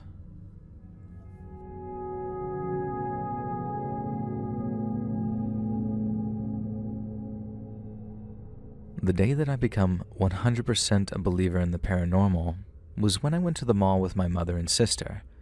My mom stayed behind looking at some makeup in Macy's, and so my sister and I decided to head to Claire's, and as we were passing by a lounge area with tables and sofas, I got this feeling of being watched.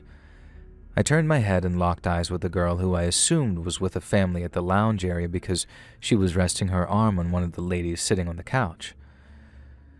But the more I stared at the girl, the more creepy details I saw. She was pale and grinning with her mouth closed.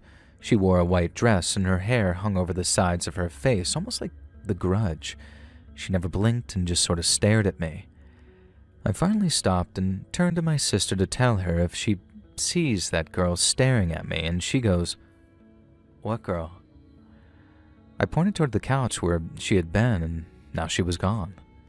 I looked all around, and she was completely gone. The lady she had her hand on seemed to not even notice her missing, as if she never was even there. And the story is completely true, and that's why I believe in the paranormal.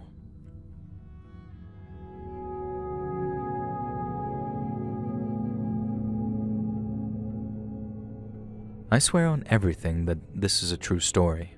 This happened just a few weeks ago on Christmas Eve. This is December 24th, 2025, at my parents' house, and I've only changed the names for privacy. Now, for context, my brother, a 32-year-old male, is married to Amanda, a 33-year-old female. My mom wanted to bring the families together, so she invited Amanda's mother, Diana, and Amanda's sister, Isabella, to join us for dinner. Now, to organize the seating arrangements, my mom decided to be a bit formal and wrote everyone's names on little cards, placing them on the plates. She set it up so that my sister-in-law's mother, Diana, and her sister, Isabella, would be seated right next to each other. And here's where it gets weird. When my mom was writing the card for Isabella's seat, for some reason she still can't explain, she didn't write Isabella. Instead, she wrote the name Amber, and she just placed it on the table without realizing what she had done. When everyone went to sit down, Diane looked at the place sitting next to her and saw the name Amber on the card, and immediately burst into tears. It turns out that Diana had another daughter named Amber who passed away tragically when she was only 5 or 6 years old. The thing is, nobody in my family knew this. We had no idea Amber ever existed, and my mom had absolutely no knowledge of this history. There was no way for her to have confused the names because she didn't know the name Amber to begin with, and we were all left in shock. Since there is no logical explanation for how my mom pulled that name out of thin air, we can't help but feel it was a sign, maybe a little nudge from a spirit to let her mom know that she was with us that night. Has anyone else ever experienced something like this?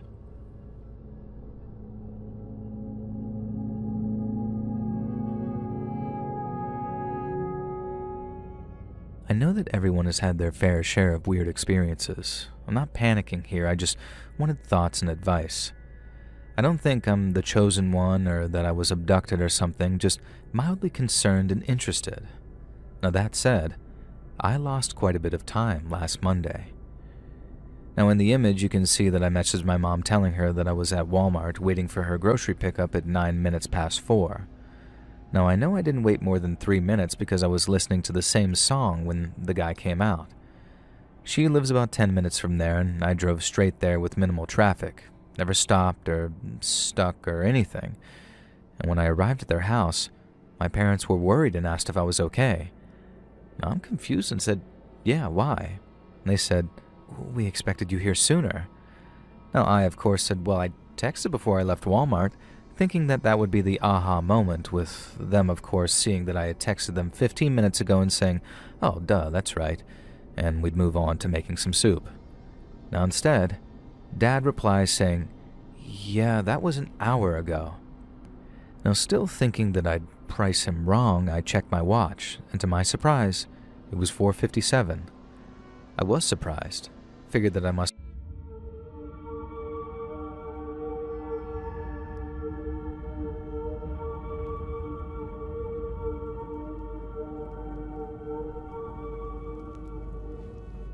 I live in a small town in the United Kingdom, and all I can say is that it has hill in the name, and therefore every year the town council do this oh-so-ironic sort of thing of hosting a crappy street carnival that we all jokingly call the Nothing Hill Carnival. Get it? Hilarious, right? Almost as funny as Thanksgiving. In fact, I'd actually prefer that. Well, I'm just being salty because of what happened to me there. I used to have a good laugh there, even if it sucked balls, and was a bit of a laugh with my mates, a good excuse to buy some overpriced handmade tats, look at nice parade floats, all 3 of them usually, and get a bit tipsy. Now this year, in 2014, I'd recently started dating a new guy, now my husband, James. And he was my boyfriend at the time, but I know I'm going to slip up in the story and call him my husband, so you get the point. Now I went to the carnival with James, and there were some decent cheese stalls this year actually. James is a cheese fan, and I've been known to partake in the devil's milk from time to time too, so we spent far too long sampling different cheeses. And I kid you not, we spent over 80 quid on cheese that day and nearly 20 quid on bread. There's this one local farm that just makes the most insanely good cheese. Now anyway, this isn't important. What is important is that we were lurking around the cheese counter when the parade started. The first entry in the parade was a local marching band, and holy freaking sugar babes did they suck. They were all these old fellas wearing what looked like 1940s marching band gear, and I guess it was some tradition that they do in conjunction with the local museum. But some of these old boys, playing the bugle and the French horn and things like that, and they looked like they were about to drop dead. They tried their best, bless them, but imagine a group of pensioners marching along under the blistering sun, playing marching band instruments. It sounded about as good as you'd expect. And so good, in fact, that I whipped out my phone and started filming them, because damn, this would have made for a good content back then when you were still allowed to make fun of people in a nice way. And I wish I still had the video, but my entire phone got smashed that day for reasons you'll soon find out, and the video hadn't uploaded to iCloud on my local town's then crappy 3G back then, so yeah, lost media, I guess. Now, I was so caught up in filming these old duffers giving it their all that I didn't even notice something my boyfriend had done. He was looking at the procession following behind the marching band, a group of tumbling, cartwheeling clowns. And by tumbling, I mean struggling, and by cartwheeling, I mean some of them could do it, sure, but half of them looked more like lads who'd stumbled out of the pub and were accidentally doing acrobatics.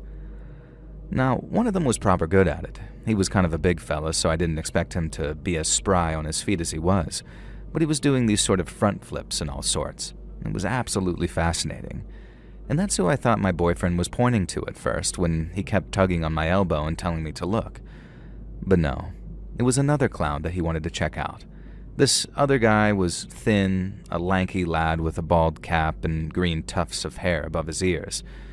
Something about his gait seemed familiar, and he came pushing and shoving through the parade of clowns, storming in our direction like someone over here had actually pissed on his VHS tape of Killer Clowns from Outer Space or something. And he shoved a trumpet player out of the way, who let out a sort of goodness me and came barreling right for us. And that's when I realized that we were this bozo's intended target. He stormed right up to us in these huge clown shoes with this crappy face paint dripping down his face with sweat, clumping up on his dark facial hair. He accused me of moving on from him pretty quickly. Oh God, no, surely not. But there it was, my ex-boyfriend, Am. Now his definition of moving on from him pretty quickly was certainly an odd one. We'd broken up nearly 2 years ago. James wasn't even the guy that I dated since then. I told him it was a long time ago, and then he got all sad. He said he'd never gotten over me and that I broke his heart. And then he did something even more unexpected. He quoted that freaking Notting Hill scene, that famous one you might remember. Only remember, he was dressed as a clown, and he also didn't get it right. And from the best of my memory, this is what he said. "I'm just a guy, hanging out with a girl, asking if she'll let me love her." I did probably the worst thing I could do. But he dressed like a half-assed clown, and I hadn't even thought about this guy in years. He was a brief college romance from what I recall, and so I kind of just laughed in his face, to which he responded by reaching in his back pocket and producing a jar of a very cloudy liquid and quickly unscrewing it. Now he said something like, if I was going to laugh in his face, then how would I like this in my face instead? And for a second, my mind went somewhere gross. But when he took the lid off the jar, I could sort of smell it. A caustic, burning smell. Now remember that other clown I mentioned? The larger lad who was actually acrobatic and putting on a good performance? He was right by us now. Now James, bless him, hadn't quite worked out what Am was going to do. He moved to tackle him, and I remember saying don't, like I think he's holding acid. And the other clown, whose name that I'd find out later was Len, had already realized something bad was going down, but when he heard this, he came leaping out of the crowd right towards me, and I felt him slam against me just as Am threw the liquid towards me. I suddenly felt a burning sensation on the shoulder of my t-shirt and immediately ripped it off. Only a splash had hit me, and I'll tell you now, thankfully whatever substance Am had cooked up, which we found out he'd stolen from the chemistry lab at the school that he worked as a janitor, wasn't that potent. But it was potent enough that it caused some genuine damage to my bare flesh and particularly my eyes. It didn't hit my face though, it hit Len's.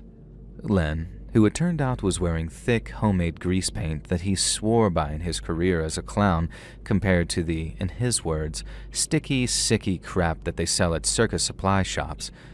I don't fully understand the science, but I know the makeup he used involved a combination of water-based lubricant and baking soda, and he swore by it for makeup that wouldn't run in the heat.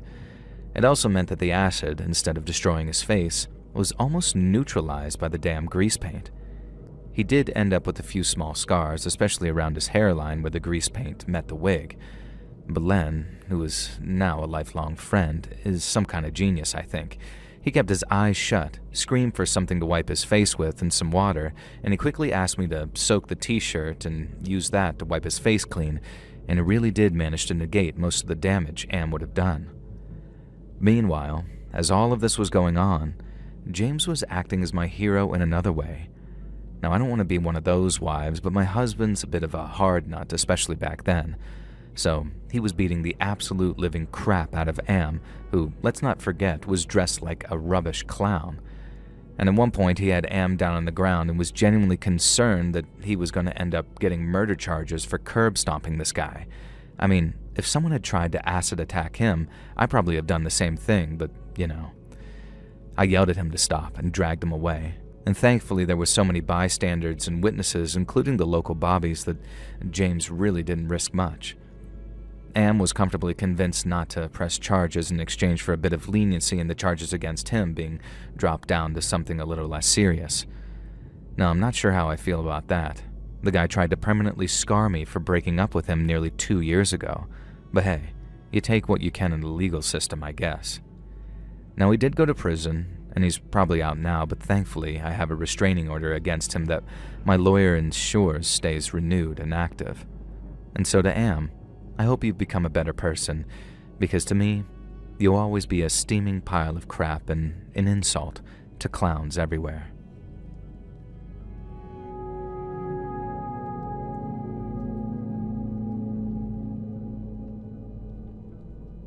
So I'm a big horror buff, as you can probably imagine, since I'm a longtime subscriber of your channel. Love your stories, the scarier the better. And when I was a little kid, I used to persuade my babysitter to let me watch my parents' horror collection on VHS, or have her bring tapes over herself. I'd promise her that I wouldn't have nightmares, and I never did. I handled everything perfectly, except for one freaking movie. One movie that terrified the absolute living crap out of me and gave me nightmares for weeks. If any of you have seen it, you're gonna laugh your asses off. Ghoulies 2. I mean, I guess at least it wasn't Ghoulies Go to College, but still, Ghoulies 2 wasn't even freaking serious horror movie, really. It's a comedy horror, and not exactly the most celebrated of entries in the venerated Ghoulies franchise. Now, I won't explain the whole damn movie, but it involves a group of little critters, the Ghoulies, and one of them is a little bald green fish dude with sharp teeth. The movie takes place mostly at a fairground, and there's a scene where a clown is on one of those dunk tank attractions. You know, the kind where you throw balls at a target and knock the person into the water? In Ghoulies 2, the clown gets dunked and the fish ghoulie bites his arm off and then kills him. Now, somehow in my stupid kid mind, this was what the dunk tank at a fairground was supposed to be. Some kind of device where the person getting dunked was at least under threat of being murdered. And I guess I thought that the tank usually had piranhas or sharks or something in it. God knows, really. Now, I was about 6 when this happened. I was horrified and completely mortified to discover that my dad, who was the town sheriff deputy, was going to be up on the duck tank at the local fair. Now, I couldn't tell why I was so horrified. I asked him why he'd risk his life like that, but he didn't seem to understand what I was saying, and I was too scared of getting busted for watching Ghoulies 2, so I guess I couldn't really explain myself very well. I wasn't the most logical or eloquent kid. Now, the night of the fair comes, and I'm absolutely crapping my pants at the idea of my dad being dropped into the tank of piranhas or sharks or ghoulies. And I kept crying that night until Mom threatened to ban me from the fair, and I knew that I had to attend just in case there was something I could do to save my father. Now, watching with horror as they filled the tank and he climbed up onto the seat, the tank was about 8 feet high, so neither I nor anyone else could really see the monsters that I was certain lurked within. Now, I got this genius idea that every time someone would take a throw, I'd cough or sneeze or make some kind of noise to disrupt their aim. Now, this actually seemed to work, or maybe some people in my town were just terrible shots, or they were just too afraid to dunk the sheriff's deputy. And the whole thing was just ridiculous. Dad was dressed up like a sheriff clown. He had this Stetson hat on and this huge ruff around his neck that meant that he couldn't really do anything but look forward. And the whole point of being the dunk tank clown is you're supposed to goad the missile throwers into hitting you. Every time Dad chided them on, I remember saying no and doing my best to disrupt their aim. In the end, a local guy realized what I was doing and joked with my dad that his kid was trying to save him from his fate. Now somehow I got it into my head that this meant that everyone, including my father, knew that it'd be the death of him if he fell into that water. Why would he even agree to it? I was baffled. I had no idea what to do, so I crept around the back of the tank looking for a solution. Now sneaking through the bushes, I saw 3 teenagers. I knew that they were trouble. They had a reputation as bullies, and even my older sister, who was their age, didn't always keep the best of company, had also told me that these guys were bad news. I watched them from the bushes for a bit, and I realized that they were piercing the tank with what looked like knives and allowing it to drain into the large drainage ditch that ran along the edge of the trees lining the carnival. One of them said something like, "This'll put a stop to that monster." And in my head, I was thinking, finally, someone else who knows. And these guys know about the ghoulie, and they're going to help my dad out.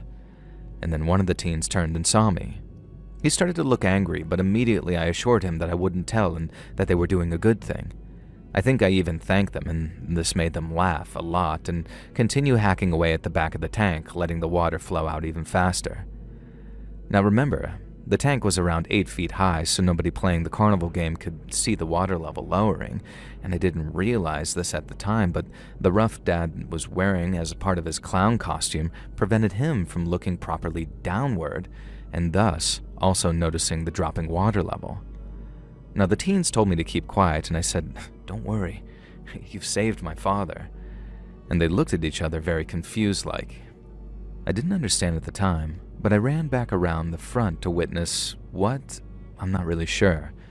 A few more players later, and someone finally hit the target, and the seat collapsed under my father, and I guess I expected him to land in the bottom of the pool like some kind of ninja, safe in the knowledge that the ghoulie or shark or whatever had been swept out into the ditch. And instead, Dad disappears from sight into the pool, and the next thing I hear is the loudest, most horrific cracking sound, and then a scream that should have woken the dead. People were running up the poolside ladder, trying to climb in and see what had happened.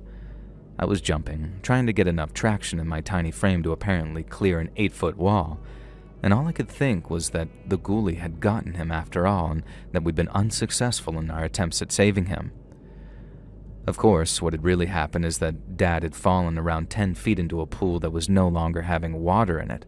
Being completely unaware it no longer had water at the bottom, he wasn't even able to brace himself for the fall. He just landed straight onto his legs, shattering one ankle and breaking the fibula of his other leg. Now eventually, after much chaos and screaming and crying and frantic action and paramedics, I realized that I had screwed up big time. Now my dad wasn't a strict dad, the opposite in fact, and that's maybe why I felt even worse that I just stood by and let these teenage delinquents basically try to murder my dad. In my defense, and theirs, I really don't think they intended to cause him as much harm as they did. I think they were just as dumb as I was for believing in ghoulies and thought that he'd fall into the pool and just hurt his butt or something. Now, he spent some time in the hospital, during which I know that there was an investigation into who drained the water and sliced the tank. Now, I was petrified and kept quiet. It's not like I'd done it myself after all, but I did keep dropping hints to my sister and my mom saying, "Hey, remember those kids you told me about, sis? Do you think they could have been involved?" Eventually, people kept telling me to just shush because I was probably only 5 or 6 at the time. Now, I finally admitted the truth to my dad on my wedding night, slightly drunk at the reception, and the fall had caused him to take early retirement from the police force, and he'd gone into local politics instead.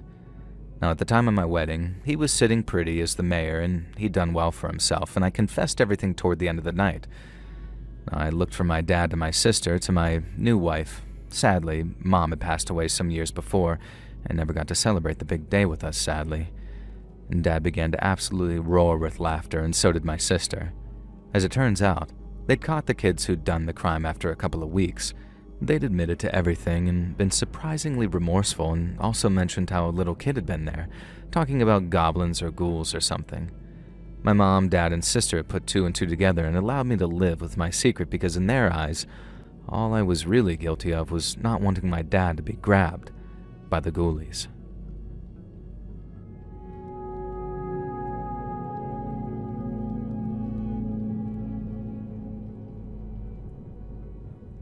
So this happened back in the 80s, before health and safety was really quite as severe as it is now.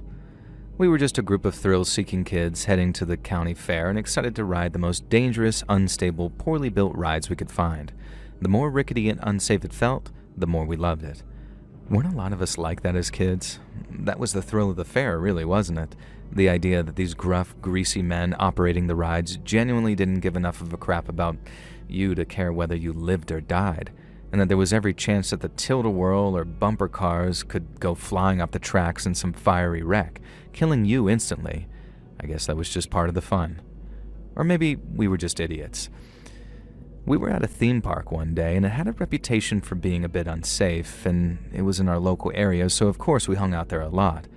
It was a coastal fun fair and brought in so much money to the town that I'm convinced that brown envelopes changed hands to get safety checks signed off, because, let me tell you, there were so many minor injuries and breakdowns in that place. Nothing like the incident that happened to our buddy that day, though. We were strolling down the boardwalk, just taking a break between rides. It was 5 of us, 4 guys and 1 girl, and we were all sort of alternative types. The girl, Layla, had huge permed hair sprayed green. I had a spiky mohawk. You get the picture. People kept away from us, even though we were just really posers, honestly, and wouldn't have hurt a fly. Our one buddy, though, the real thrill-seeker, had decided that the real punk move was dressed like a 50s dad, with a beige tank top, braces, chinos, and thick-rimmed glasses. It was honestly hilarious. These 4 stereotypical alternatives, and this one guy who looked like if he were any more square, he'd be a Tetris piece. The square one, obviously, but it was hilariously ironic. He was the wildest one of us, and while I wouldn't say that he was the leader, he definitely was the linchpin that kept us all together. His idol was Andy Kaufman, and if that gives you any idea as to what kind of guy he was, in fact, hey, let's just call him Tony, as in Tony Clifton, the beloved Andy Kaufman character. Our buddy was always doing that impression, and he'd get a kick out of this. And so we were just wandering around and chilling when Tony stopped us all, acting all covert-like, and ushered us to duck into this little alleyway.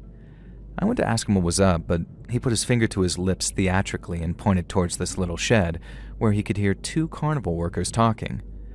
They were talking about one of the roller coasters, a fairly mid one, not even one that we'd usually bother with. One of them was telling the other one that the safety bars in the second was being a bit screwy, and so to make sure that they told the other guy running the coaster to really slam it into place, or better yet, not use that specific carriage at all. Now, Tony looked at the rest of us and just whispered, "We're doing this," and then took off into a sprint, running toward the coaster. We jogged behind him, completely aware of what he had planned without him even having to explain it to us. He was going to ride the coaster without the safety bar down, and figured that if he could get there before the employee could warn the current guy on shift, he'd be able to make sure that the bar didn't lock. It had been one of his weird life dreams to ride a roller coaster bareback, as he put it. We got to the coaster, which didn't even have a line because it wasn't that popular, and the rest of us were like, "No way, man. We're not stupid. You do it if you want to," and so we did. We watched from the ground as Tony let the employee push the safety bar down, and then he gave us a wink and a thumbs up and sort of cheekily showed us that the bar wasn't locked in place properly. And the ride took off. We could see that Tony was holding the bar steady, and goddamn him, he was managing it, and he was using one hand to make sure that the bar didn't fly open and the other to hold himself in place against the coaster. It was honestly really impressive. We really thought that he was going to do it. The absolute maniac was going to fulfill his dream of riding that coaster bareback. And then came the incline and the big drop. At the top, Tony leaned down towards us, a speck in the distance, and gave us another thumbs up. I guess he misjudged exactly when the roller coaster was going to shoot downward because he wasn't actually holding on when it did so. And so the roller coaster shot forward to begin its descent, building speed over the arch at the top, and Tony went flying out of that cart and through the air. And I swear it felt like slow motion. Our friend's body catapulting out of the roller coaster and through the air, and I swear I saw a smile on that doofus's face, but that could have just been wishful thinking. Screams were erupting around me as people saw the body flying off that roller coaster, but it all sounded underwater to me, and my eyes just followed my friend as he ragdolled through the air. For a moment, I wondered if maybe he'd land in the sea and be fine, but I could see that he was heading toward the forested area just behind the park. I ran faster than I'd ever run before, and by now, Tony's body had disappeared from sight beyond that tree line. Now, I was the first to reach the scene, and what met my eyes wasn't so much a human body anymore. It was pieces of a body, like a person had exploded from within. I don't know if this was because he'd hit some trees on the way down or what, but I can only imagine from the amount of damage that it was very quick and he didn't really feel it. I felt it though, deep in my heart and soul, and I've been feeling it ever since. I see that scene in my dreams at least once a month, and yet I somehow know that our goofy, ridiculous friend Tony would absolutely get a kick out of dying by being catapulted off of a roller coaster. Just maybe not 21 years of age. I think he would have liked to live a bit longer than that, honestly. Unsurprisingly, this death was a bit of a step too far for that theme park, and it was forced to close down. It eventually reopened a few years later under new ownership. Tony's family tried suing the park, but it turns out that the workers who had been talking about the damaged ride had overheard Tony's declarations about riding it. And eventually, under oath, a couple of the group had to admit that Tony knew the ride was faulty, but that he'd intentionally ridden it unsafely. Now, I really don't think that Tony would have wanted that park to get in trouble for his own actions. His family did still get a payout, and the owners dealt with some hefty fines, but I think the alternative would have left them liable for manslaughter, and I know Tony wouldn't have wanted that. He died doing what he loved, riding a roller coaster in the most dangerous way possible, and while I miss him every day, I can't help but hope that he's up there somewhere, laughing his ass off with Andy Kaufman at his own stupidity.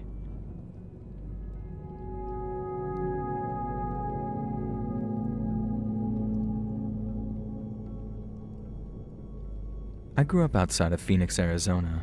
We lived rough, played rough, and we were poorer than dirt and had the survival instincts to prove it. Shortly after the events of this story, I joined the Marines, and it was the making of me. I'm a different man now, with lovely kids and even lovelier grandkids. My kids will agree it's fine. And back then, though, we were rough little bastards who thought nothing and no one could knock us off our pedestals. But I suppose we hadn't reckoned on any carnies.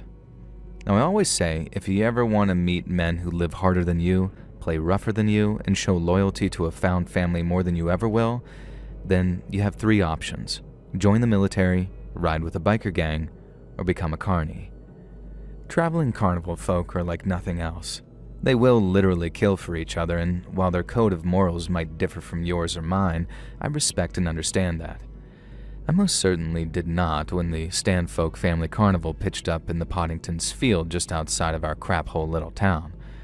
We saw the carnival as an excuse to go cause a bit of trouble, maybe pick a pocket or steal a purse or two, show what double-hard bastards we were on some of the rides to impress the chicks.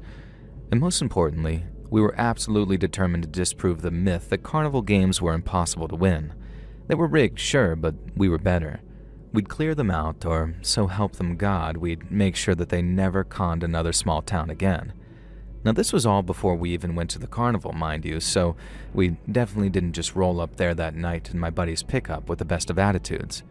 It was me, two of my male buddies, and then my girlfriend and her friend, who my buddy Pete, the one who owned the truck, was trying to hook up with.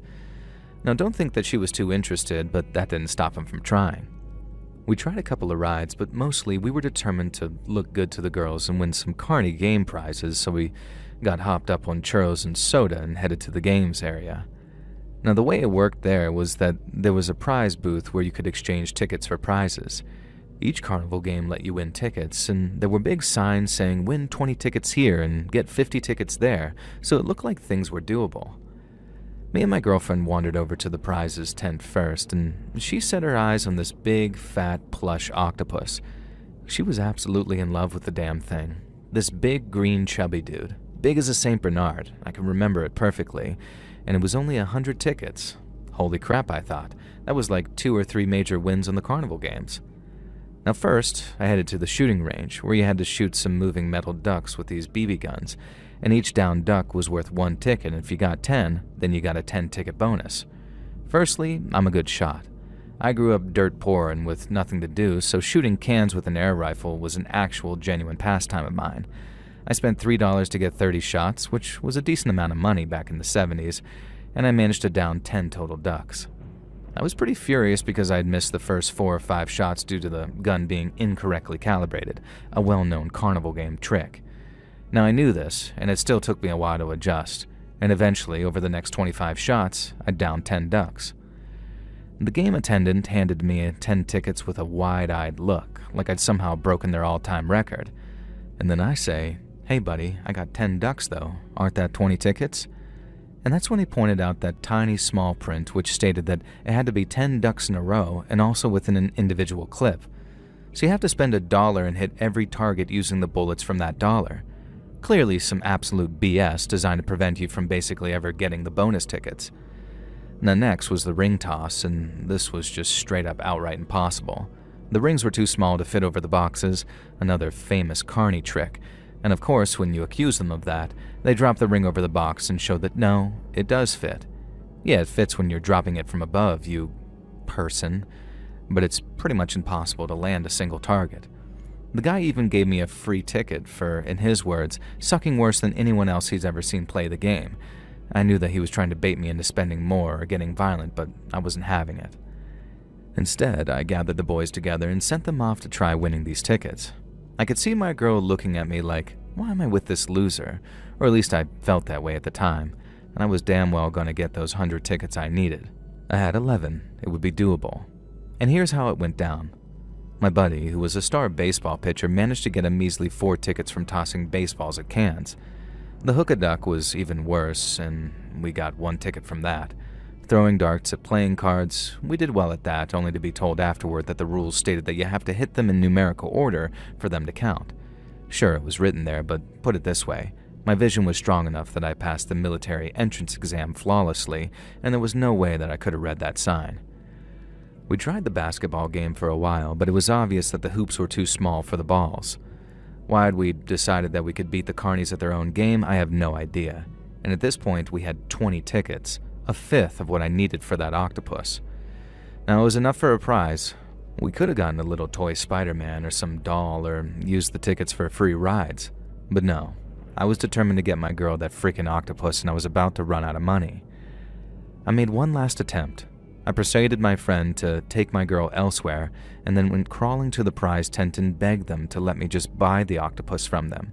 I had $20 left in my name for my paycheck, and that was meant to last for almost a month, and I offered them the entire $20. He told me that he'd been my age once, and he knew the value of impressing a chick, but his dad, who ran the carnival, would kick his ass if he sold it to me for $100, let alone $20. He was trying to be nice, I know he was, but I was an arrogant little crap, so what I did was turn, point at the Ferris wheel and yell, "Holy crap, that ride's on fire!" And the prize tent guy instinctively turned, just for a second, and I shoved him over, leaped the counter, grabbed the octopus, and then off I was running. I screamed at my friends to follow me, that we had to get back to the truck. They saw me hooning it down the fairway, waving this giant octopus plushie over my head, and they knew crap was about to go down. And suddenly, I stopped in my tracks. This huge guy holding a chain stood in front of me, and I could see this corporate-looking name tag stuck to his leather jacket that read Stan Stanfolk, and I guessed he was the owner.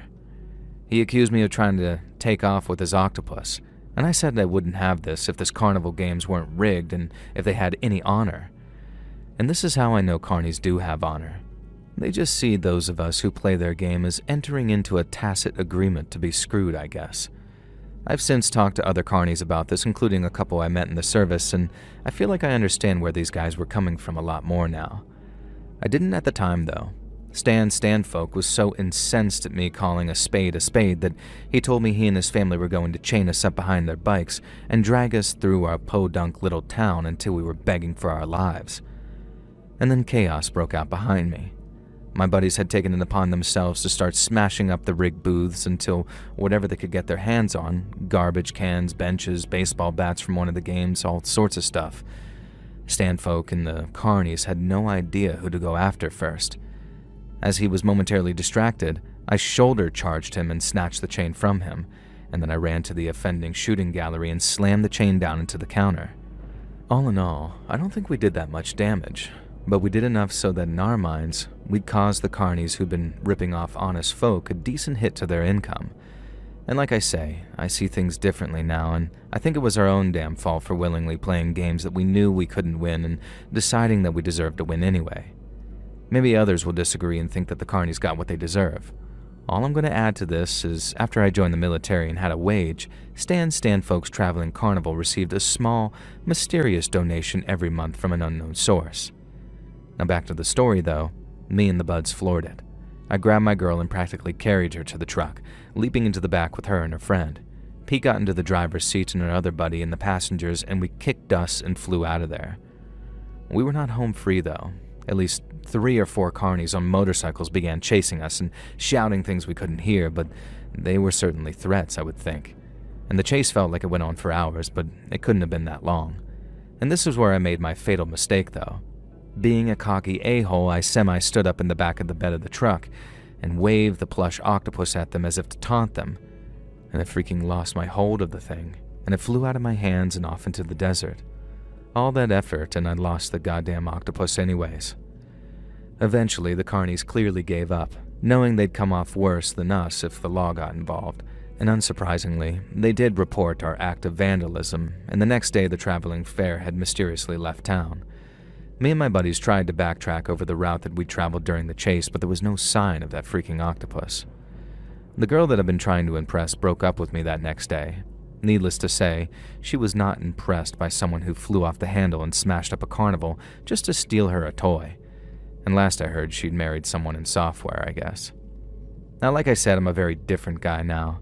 I'm ashamed of that night, and I'm sure there's a carny out there, probably the owner's son that I shoved and stole the octopus from, who tells this same event as his own scary story of the night a group of Arizona rednecks smashed up their carnival. And I can't say I'd blame him. All I know is the military set me right, and I avoided any real legal trouble in my idiot youth, and for both of those things, I'm deeply grateful. And for any carnival folk out there or any fellow Marines, Semper Fi, fam.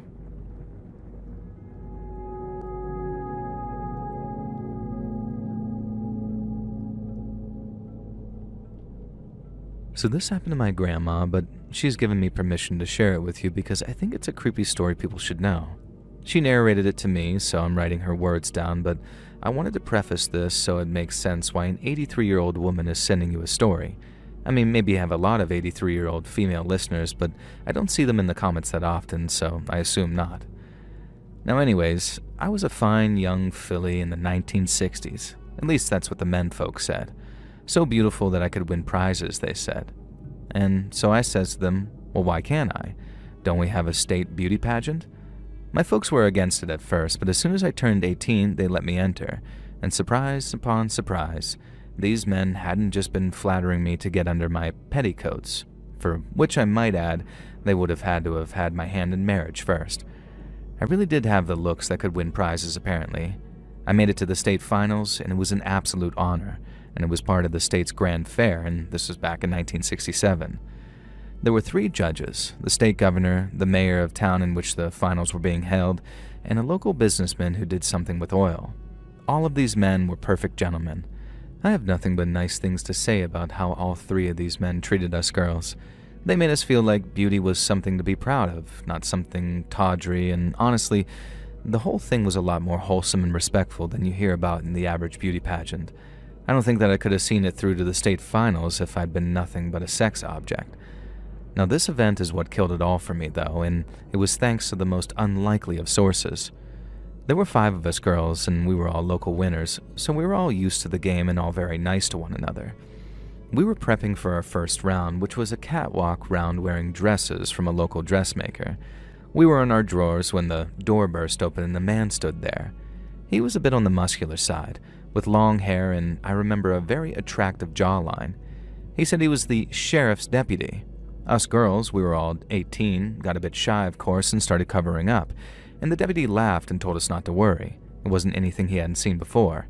He had a wife and 2 daughters around our age, and that should have rung alarm bells by itself. Anyway, he said a prowler had been seen in the area, trying to peer in through the dressing room window, which was a tiny little thing 8 feet high, and we'd certainly seen nobody peering in there. And so we uncomfortably put our dresses on while the deputy unashamedly and openly watched us. And over the next 3 months, he was there every time, watching us, undressing us with his eyes while we were forced to actually undress in front of him. And then finally, it's the swimsuit round, and of course, to change for this, we have to get fully naked. Surely the deputy wouldn't be there for that. But he was. One of the more outspoken girls told him that she wasn't comfortable with his presence, and he got a little angry. He whipped out his badge and asked her if she really wanted to risk her place in the competition, or even face obstruction of justice by posing as a problem. Now, of course, none of this really rang true, but we were in a rush for the final round of the competition. And after a quick whisper, what we did was this. One of us changed while the other 4 blocked her from view, and we repeated that 4 times. The deputy was clearly furious about this, but what could he actually do? He had no legal precedent to command us to show him our naked bodies. And so we performed the final stage of the competition. The girl who'd spoken out against the deputy actually won, and I came third, all of which I was thrilled about. And when we went back to change at final time, the deputy was thankfully gone, and we changed back into our regular clothes to mingle with the judges and audience. Now, a couple of us girls met the sheriff and mentioned the deputy being present the whole time, and he got very quiet. We pushed him on what was wrong, and he asked us if we were absolutely sure. Only, it was the deputy's first day, and he hadn't checked in for work. He was due to work security at the pageant, but he had certainly not been authorized to be present in our dressing room, and there had been no reports of a prowler. He asked us to describe the deputy, and we did, and the sheriff went pale and said that didn't sound anything like the new deputy, who was his nephew, a pretty large red-headed guy. Later, they found the deputy. He stumbled in from the wilderness, his ankles and wrists tied together, wearing only a vest and his undergarments. He'd been knocked unconscious, stripped, and had his uniform and firearm stolen. And the firearm was later found discarded in a garbage bin near the hall where the pageant was held. Now, one final twist to the story, and this is the part that I can't be sure about. By 1978, I had a family and a husband, and at this point a young son. My husband and I were watching an episode of a favorite show of ours when I suddenly pointed at the screen and yelled, "That's him!" My husband asked who, and I said that I was sure as shells were shells that one of the contestants on this game show was the fake deputy from the beauty pageant terror. My husband laughed about this, and so did I. Realistically, what chance was there that a guy who knocked out a sheriff's deputy and then faked being him just to creep on women in the 60s was a contestant on the dating game on the 13th of September 1978? And like I said, I can't be sure. But all I'll say is that when I identified him, all I believed I was looking at was a contestant on the dating game, a contestant they introduced as Rodney Alcala. Now, the more I think about it as time goes on, I do think the creep who perved on me just looked like him, but there's still a chance, a terrifying chance, that the fake deputy we met was the dating game killer.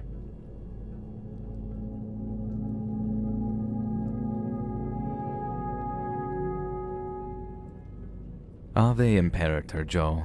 That means Hail the Emperor in Warhammer 40k speech, and yeah, I know it makes me a massive effing nerd. In my defense, A, my boyfriend told me to write to you, and B, it's relevant to the story. Maybe I'm misremembering, but I'm sure that you said in one of your streams that you're a huge nerd, so I think you'll relate to this. If that actually was one of the other narrators I listened to, then I deeply apologize, and for what it's worth, I think nerds are cool.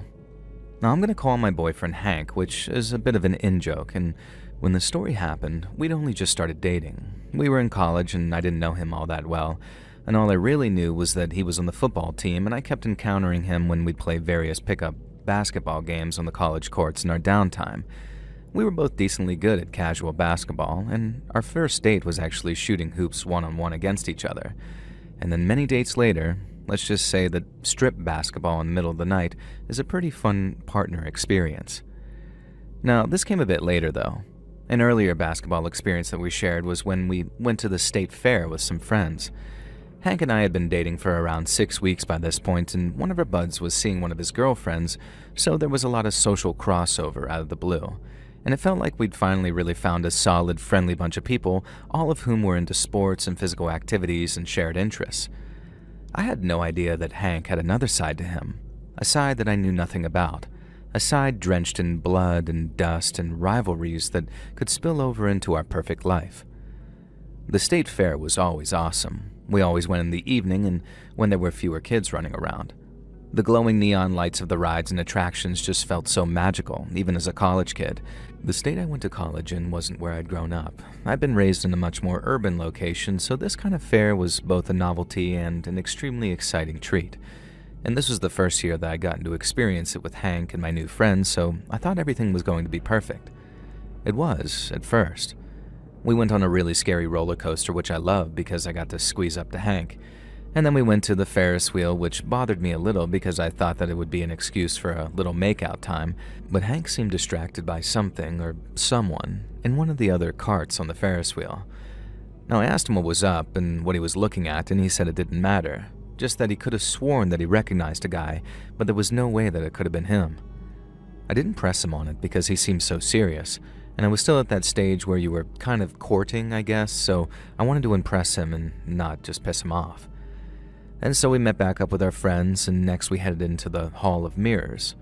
Now, we all found this hilarious, looking at ourselves all distorted and weird and ugly looking, and again, though, Hank was distracted. I asked him again what was wrong, and this time he looked at me very serious and said that he thought we were being followed. I asked who would be following us, and he just shook his head and said, yeah, it can't be. Now, at this point, I tried to press him on it, but he just laughed and said that he was being a dumbass as usual. I couldn't help noticing, though, that he kept looking over his shoulder in the Hall of Mirrors and turning quickly as if to catch someone following us. Now, the place was pretty busy, so it was hard to tell if there was even anyone with reflections all over the place, and in the end, Hank sort of laughed it off, and I did my best to distract him by pointing out some cool stuff that we could do next. And the next thing was a haunted house attraction that you walk through. I love horror, and I was excited for this one, but I pretended to be terrified by every jump scare and silly face-painted ghouls, so I had an excuse to grab hold of Hank and play up my Scream Queen aspirations. The haunted house was busy too, and there were 6 of us trying to stick together in the cramped corridors. Hank was absolutely insistent that someone was following us again, though, and when a creepy masked actor burst out of a closet, he almost punched him in the face on instinct. I was starting to get a little more nervous, honestly. Who could be stalking Hank that could have him so spooked? After the haunted house, we began walking down Carnival Alley, stopping to play some of the games. Hank won me a little plush fox, which I still have to this day, and we're all having fun going off and playing the different games, many of which were surprisingly easy to win. And then Hank saw him. A guy with spiky, iced blonde bleach hair, wearing a Korn t-shirt, these sort of punk jeans, and weighing probably at least 250 pounds. "It's him," Hank said. I knew it. Now his face had gone almost white. What? Who the hell was this nerdy-looking guy, and why was my jacked boyfriend acting like the devil himself was on his tail? Hank said that he had to tell me something important. He grabbed me and gently pulled me into the alley between 2 of the carnival game tents, and he held my shoulders and looked me in the eyes. His expression was grave, to say the least, and I swear to God it looked like he was about to confess a series of murders, and instead, he said something I could have never predicted. I'm a professional Warhammer 40K player, he said, like at a national tournament level. He stared at me like he expected me to spit in his face or slap him or something, and then I was like, oh, my younger brother would love to talk to you about that. He plays the other one, the fantasy one. I help him paint them sometimes. So wait, what's the panic here exactly? Hank looked equal parts relieved and terrified. Later, he'd admitted to me that he was worried that I'd think that he was a loser and a dweeb if I knew how into Warhammer 40K he was. And okay, yeah, he is really into it. Even when he told me that night, I didn't quite understand the extent of his involvement. All those weekends when he'd said that he was off on some hunting trips or had tournaments or training, most of it was Warhammer tournaments. And so he wasn't lying, but the guy was an almost pro-level college football player. I didn't know that he even had the time to play tabletop strategy games. But I found it kind of hot, honestly, and it later made it easier for me to admit to him that I collect American Girl dolls from time to time. We all have weird hobbies, right? But none of this is scary. My boyfriend is a national Warhammer 40K tournament champion isn't the horror twist that I brought to you today. The horror twist was that when he told me that the guy that he'd kept seeing was the guy that he'd beaten in the finals he won over the summer. Finals that took place halfway across the country, An opponent who lived even further away than that. A guy who'd been sending him messages online ever since, acting like a salty little man baby, saying that he cheated and his army was OP and he only won because he was attractive. Is that even a thing in Warhammer? And that one day he'd find him in real life and show him what real combat was.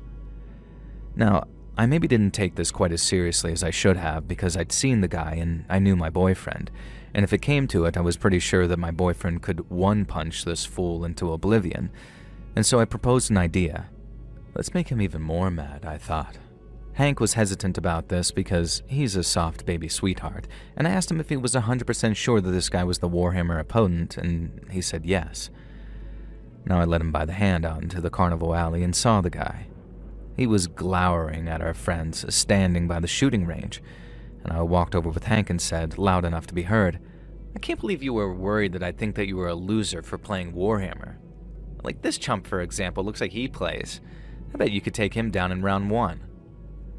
And then I flashed the Warhammer loser this big grin, and he knew that I knew. It was obvious. His face flushed red, and he pointed at Hank and started screaming about how he'd promised this day would come and reckoning was upon him. I then sarcastically said, "Blood for the god," which I thought was a Warhammer catchphrase, and Hank just gently whispered, "It's blood for the blood god, babe." And I just blushed in embarrassment. And that's when that Warhammer loser, angry, spitting with rage, said that if we liked blood so much, then maybe we should experience some blood of our own.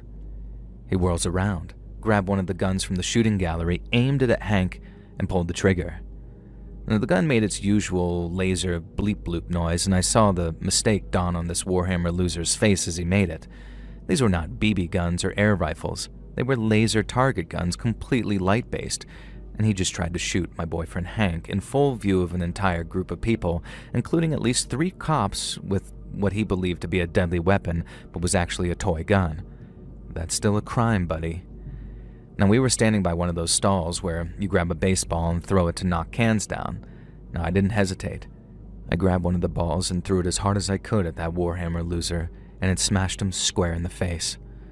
Now, within seconds, this Warhammer guy was tackled by a local sheriff's deputy who happened to be the brother of one of Hank's best buddies.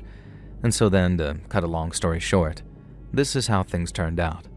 Warhammer loser, real name Elias, had a history of unhinged posting on certain internet forums, obsessing over how his opponent, Hank, had cheated and was going to get even with him. He'd eventually been banned from all but the most fringe communities for toxic behavior. And so basically he traveled across the country after finding out where Hank went to college and took a gamble that he'd find him at the local state fair since it was a popular college kid hangout. From what we could gather, he'd been there on the lookout the entire day. This meant that when he grabbed that toy laser gun, there was clear intent to harm, and had the weapon he'd chosen been an actual weapon, it could easily be legally determined that he would have used it. And this meant that he'd be facing a pretty serious charge simply for pointing a toy laser gun at someone and trying to shoot them. In the end, we did him a solid, especially because I didn't really want his dumbass trying to counter-sue me for breaking his nose. We agreed with the prosecutor that we drop our own charges against him as long as he was forced to undergo mandatory anger management. Hank also used his connections in the Warhammer scene to ensure that this Elias was banned for life from a number of high-profile national tournaments. It was all very silly and almost comical, but if you think about it, the fact that he traveled across the country and was willing to fire at least a BB gun or an air rifle at my boyfriend in revenge for sucking at Warhammer is actually pretty freaking terrifying. And it's a reminder that there are some absolutely unhinged people out there. On the plus side, though, Hank and I bonded even further over his nerdy hobby, and he helped my brother evolve from the fantasy Warhammer to the 40K universe, and now they both help run a local tabletop gaming group. Sometimes I even hang out and I mostly just play Pokemon. Anything else is a bit too violent for me. Hey friends, thanks for listening. Click that notification bell to be alerted of all future narrations. I release new videos every Monday and Thursday at 9 p.m. Eastern Time, and there are super fun live streams on Sundays and Wednesday nights. If you got a story, be sure to submit them over at my email at letsreadsubmissions@gmail.com, and you might even hear your story featured on the next video. And if you want to support me even more, grab early access to all future narrations and bonus content over on Patreon, or click that big join button to hear about the extra perks for members of the channel. And check out the Let's Read podcast, where you can hear all of these stories and big compilations located anywhere you listen to podcasts. I also have a true crime channel called Saturn Soul. All links for these are down below in the description. Thanks so much, friends. And remember, don't boil your noodles in milk.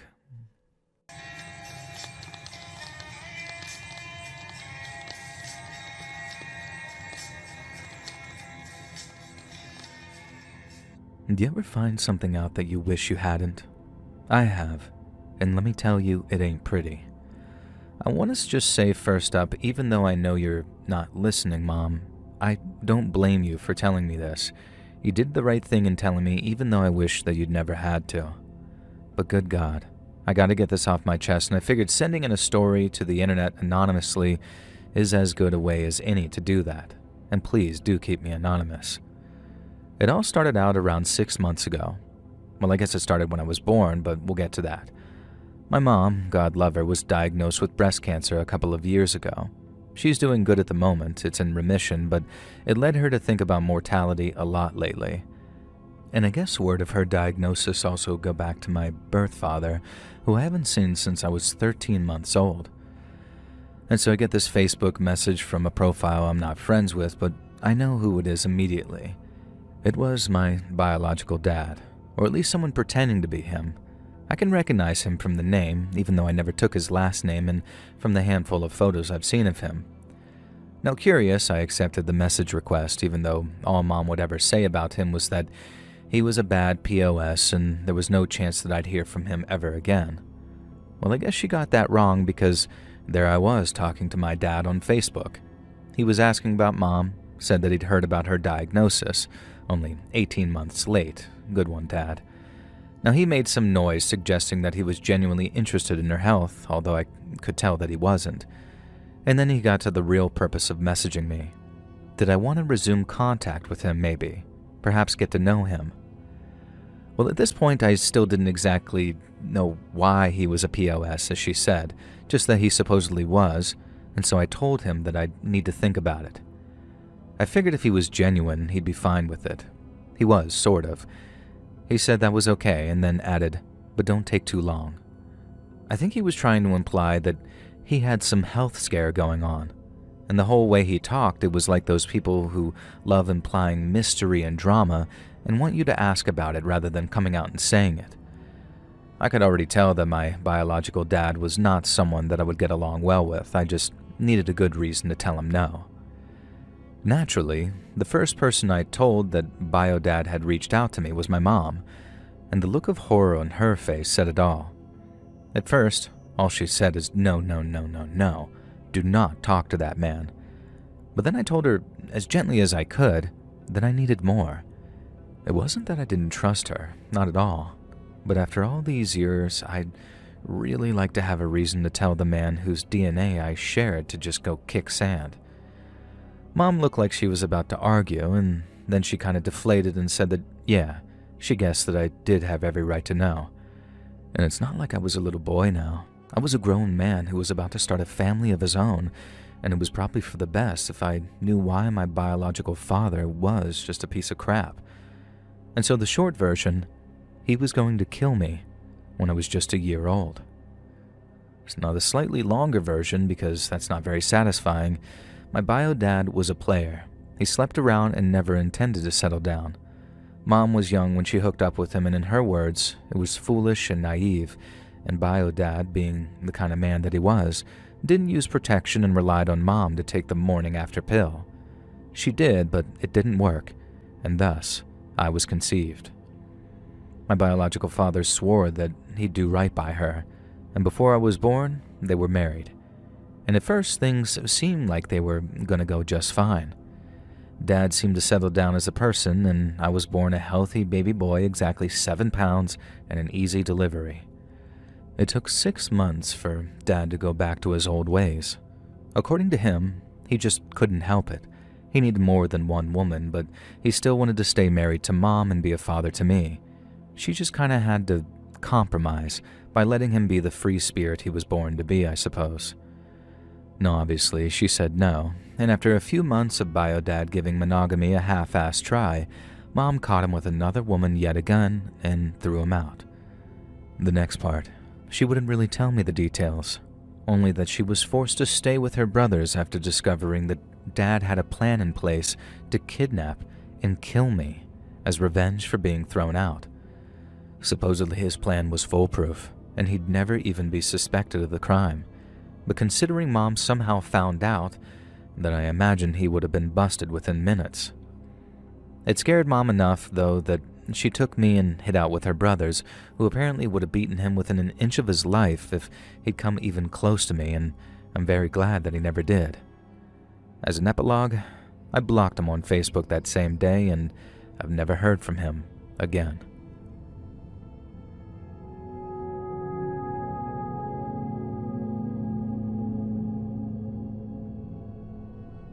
Hey, let's read. First, let me just say you're my favorite creepy story narrator by far. You might recognize me from the comments section, so I won't say exactly who I am, but I comment on quite a few videos, and I always remember thinking, I hope I never have a reason to write into Joel about myself. Well, about 4 months ago, I had a reason, and that reason was someone named Robbie.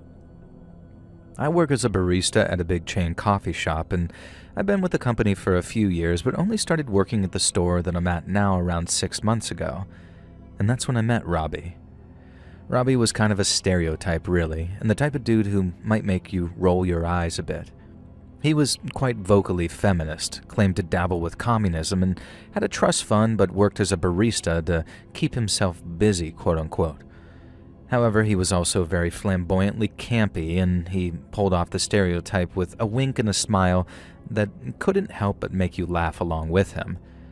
And within 2 days of knowing him, he was asking me for advice on how he should propose to his boyfriend. He also had the nickname RoboCop, ironically, because he was the least strict shift manager you'd ever meet. I just found a lot to like about him despite certain aspects that would normally not be my kind of person. Now, we worked together for 2 months and became fast friends. Robbie, myself, and a few of the other baristas started going out for drinks together most weekends, and I even joined their little D&D group. I know. Now, I won't bore you by talking about my character. I never thought that I'd be a TTRPG gal, but I could talk about my orc barbarian pole dancer for days. Now, I met Robbie's boyfriend, Dan, and it was pretty clear that the two of them were truly in love. He wasn't there often, but occasionally he'd join us for drinks at our favorite bar, and when he did, he and Robbie couldn't be parted with a crowbar. Now, the only slightly weird thing was how often Dan would refer to Robbie as devilish and one to keep an eye on.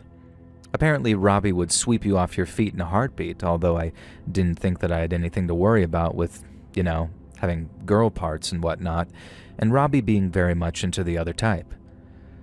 On top of bragging about what an irresistible guy his boyfriend was, Daniel also made it clear that Robbie was supposedly the world's best cook. One night when we were all out for cocktails, he made Robbie promise to invite me over to dinner sometime soon, and I was only too happy to oblige. I assumed it would be one of those things where promises get made and never followed up on, but the next Tuesday at work, on our next shift together, Robbie issued me a dinner invite for that following Saturday. It would be me, him, and Dan, he said. And I said I'd love to, and Robbie told me to make sure that I dressed sexily, and then tipped me a little cheeky grin, showing off his expensively whitened teeth. Again, creepy from some guys, but funny and cute coming from an openly gay guy like Robbie, I thought. I showed up at the given address just after 8 p.m., a little fashionably late, really, but Robbie greeted me with a hug and air kisses and apologized for the absence of Dan. He was a legal secretary and had been called into work last minute to deal with some major client crisis, apparently. However, hopefully he'd show up in time for dessert, which was to be, according to Robbie, a divine pavlova. Robbie took my coat and showed me around the apartment. It wasn't quite what I'd expected. I think I'd been assuming that he lived in this really bougie, fashionable place. Instead, it was kind of messy, like student digs, and he hadn't really tidied up in preparation for my arrival. But why should he, I guess, if this is how he lived, with Bang energy cans lying around and an Xbox on the coffee table, then let your bro flag fly, really. Now he had, however, made a real effort with the dining table. The kitchen, dining, and living room were all open plan, and the area with the dining table looked like it belonged to a different apartment. Curtains down to the floor opened onto a balcony showing off the famous skyline of the city that I live in. Candles flickered on a beautifully laid out table. There were 2 place settings at either end of the table. Robbie guided me to that seat facing away from the kitchen and pulled out my chair with a flourish after taking my coat. He told me that the food would be ready in minutes and he just had to grab it from the oven. Now, he also told me to be sure not to look so I didn't spoil the surprise of the menu. I sat at the table and waited, listening to the clattery of dishes behind me. Now, as the impatient person I am, I pulled out my phone and realized that I wasn't getting any coverage in that apartment. I turned in my seat to ask Robbie for the Wi-Fi password, and that's when I saw it. He'd poured 2 glasses of champagne, and it very clearly looked like he was sprinkling something into one of the glasses. Surely not, though. But I know what I saw, and I know the signs, and I know how to be wary, no matter how camp and gay your dinner date might be. When Robbie came back in, he placed one of the glasses in front of me and the other at his place setting. And then the oven timer went off, and I knew it was my chance. If I was wrong, and he hadn't spiked my drink, then no harm done, right? And so with my heart pounding in my chest, I quickly switched the champagne glasses around. It felt like I was doing something you only ever see in movies, but literally in real life. I expected Robbie to appear any second, and if it had been a movie, I would have completed the switch with just milliseconds to spare, but it felt like he didn't return to the table for another 5 minutes at least. When he did, the dish on offer was a decent-looking mac and cheese. Okay, so maybe he and Dan over-exaggerated Robbie's culinary skills a bit. It did look like a good mac and cheese in fairness, and it's hard to get mac and cheese wrong, really. Now, I was a bit wary about eating any of his food, though. If he had spiked my drink, but then he served up his own portion of mac and cheese, and I realized he obviously wasn't going to drug himself. I also found it very amusingly Robbie-like that he served up his own food before offering me mine. It looked like I was going to be helping myself, so I did just that. Robbie kept encouraging me to try the champagne because it was a particularly great one, and so I took a casual sip. He did the same and then took a bigger sip, and he matched me. It was something of a running joke that we had whenever we went out drinking, really, and as we started eating, Robbie was talking about work, and to my dismay, I could hear his words begin to slur. I suggested he drink some more champagne, and he did, and then he drained the whole glass. Now, pretty soon, he was displaying all the telltale signs of being roofied. I hadn't been wrong. My heart dropped when I realized how real this was. Robbie had really spiked my drink. Now, obviously, I know what to look out for with that kind of stuff, and I know what they do, so I knew Robbie would be suggestible. And so I just came straight out and asked him why he'd spiked my drink. He kind of giggled and said that he wanted to try me out. I told him he had a boyfriend and I thought he was gay, and he said that he'd never said that. He liked women every now and then, but it wasn't as fun when we knew about it. Apparently he got off on the surprise, and I felt sick and disgusted. Eventually I got him to admit that he'd roofied at least 4 other people, 3 of which were women, and that Dan knew about it and was kind of a kink to them. If I'd remotely been thinking straight, I would have recorded his confession, although I know now that it wouldn't have done any good. Finally, disgusted and terrified at Robbie's betrayal, I said that I was leaving. Robbie started laughing and saying that he missed me already, and then passed out face first into his plate of mac and cheese. I left him snoring in that sauce and went straight to the nearest police station.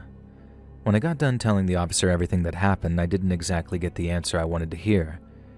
It was my word against Robbie's, and unless he had security cameras inside his apartment and provided the footage to us, then really all we could prove had happened was that I roofied him.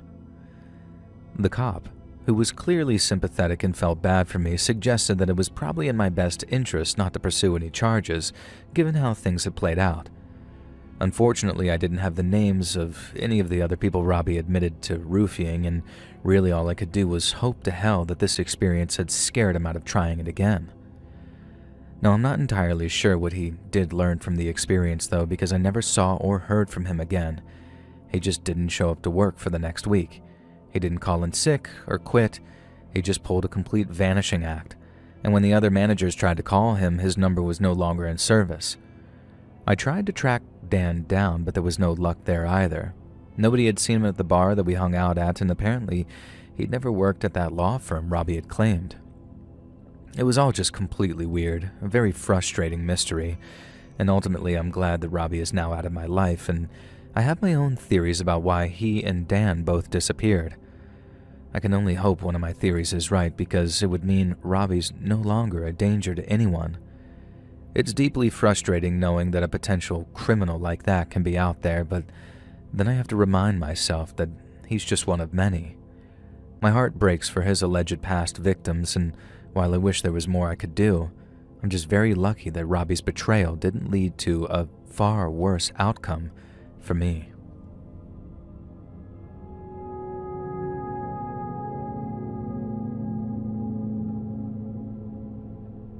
I've watched nearly all of your videos, and recently I've been hanging out in your live streams, and from what I can tell, you're a bit of a gamer.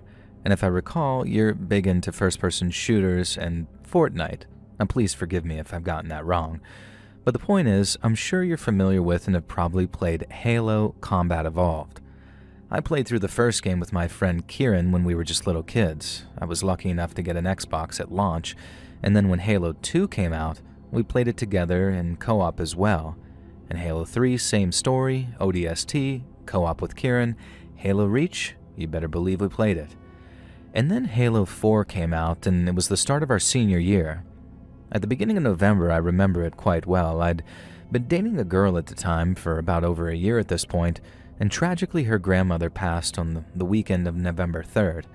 However, we live in California, and the grandmother lived in Rhode Island. My girlfriend only had her father since her mother died young, and I offered to go with her, which would mean leaving on the 5th and staying beyond the funeral, which was the 9th. Basically, I wouldn't be back in California until November 15th. The school was understanding. They gave me work to catch up with while I was away, and my girlfriend was homeschooled, so it really wasn't an issue for her. Everyone understood why I was taking the time out to accompany Jess cross-country to be with her during her beloved grandmother's funeral and wake. And that's everyone, except Kieran. I remember telling him just offhand without really thinking about it, and he just went quiet. He frowned and mouthed some things silently to himself, a habit he had when he was working things out.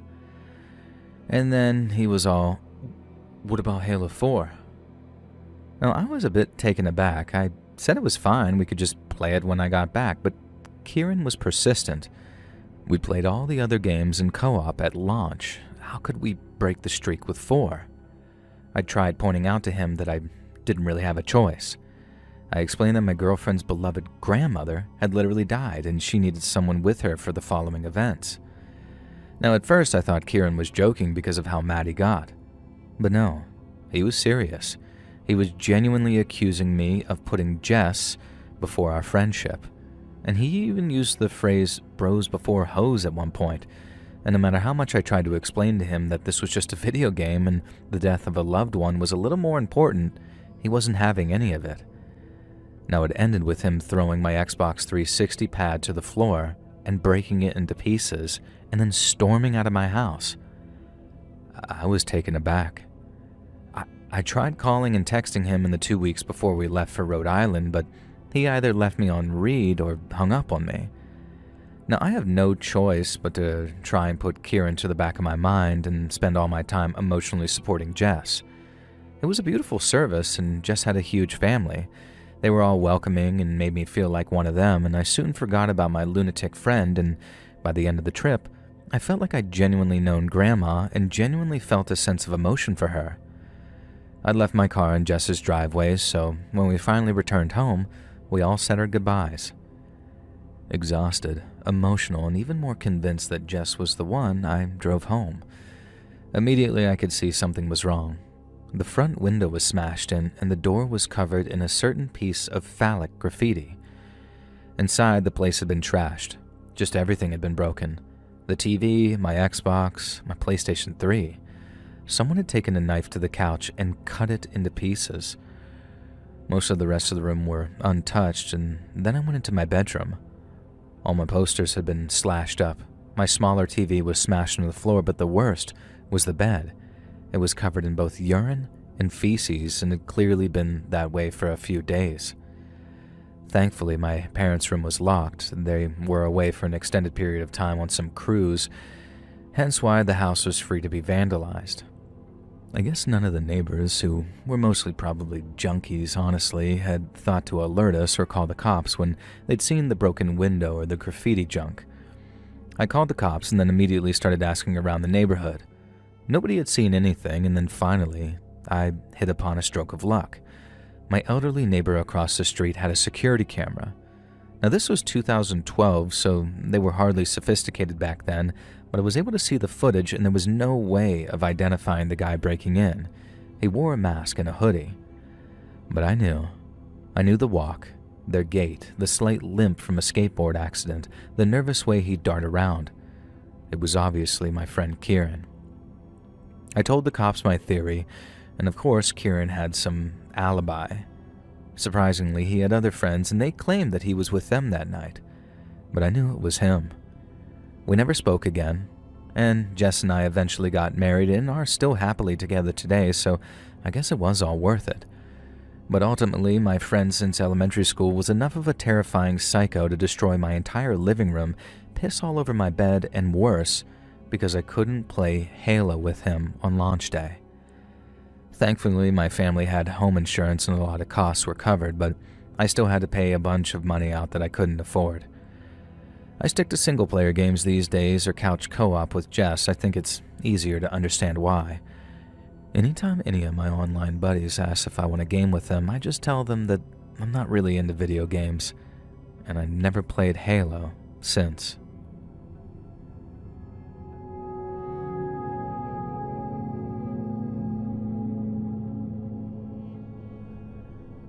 I'm writing in on behalf of my older parents, who I'm sad to say aren't listeners.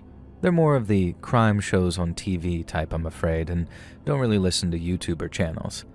That doesn't stop me and my older kids from being huge fans, though, and it's been a long time coming for us to write into you because our family has a long-term, ongoing creepy story about the wildest friends to enemies incident I ever experienced. Now, for some backstory, this all started after I'd finished college and moved into what would turn out to be my forever home with my boyfriend, who became my husband, but sadly hasn't stayed my forever partner since then. And now that myself and my two brothers had moved out of the family home, my parents decided to downsize. They moved into a nice little suburban cottage, and we helped them settle in. One of the first things Mom told me about, with a nice little glow in her voice, was how lovely the elderly neighbors were. They were a couple in their 70s, apparently, who'd been together since high school. They were very fit and active, and in the 2 weeks that my parents had already lived there, they'd become fast friends. The neighbors, who I'll just call Mr. and Mrs. Awful, for good reasons, had made sure Mom and Dad settled into the neighborhood very well. They brought home-baked goods around almost every other day. They'd introduced them to the other neighbors, and it had been nothing but wonderful. Their son worked as the owner of a fresh fish distribution company for the local market, so the family was decently well off. Mom and Dad didn't have a huge amount of friends. They'd both been extremely career-focused until they retired. My brothers and I all agreed that it was great to see them socializing some, and Mr. and Mrs. Awful seemed like the perfect neighbors. What could possibly go wrong? Well, oh my God, the answer is everything. Hate is a strong word, and I don't think I've ever actually hated anyone before, but hand on my heart, I hate Mr. and Mrs. Awful. They seem like such a sweet, lovely couple too, and the first time I met them, it was like I had a new set of grandparents. It all started to go wrong when my parents first went on vacation. They'd been living at the new property for a few months, but this post-retirement vacation was something they'd had booked for years. They probably wouldn't have gone on vacation so soon after moving into a new house, but it was a cruise and a once-in-a-lifetime type thing. Unfortunately, the plan had been for my brother to house sit for them, to look after the cats, and everything fell through.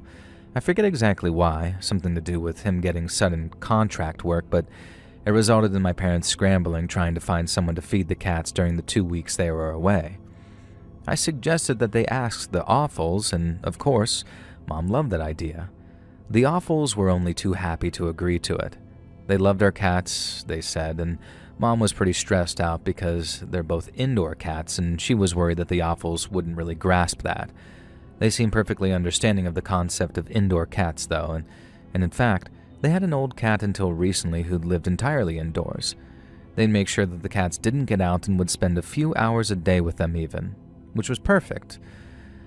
Now anyway, before going away, my parents installed a couple of small security cameras in a few of the rooms.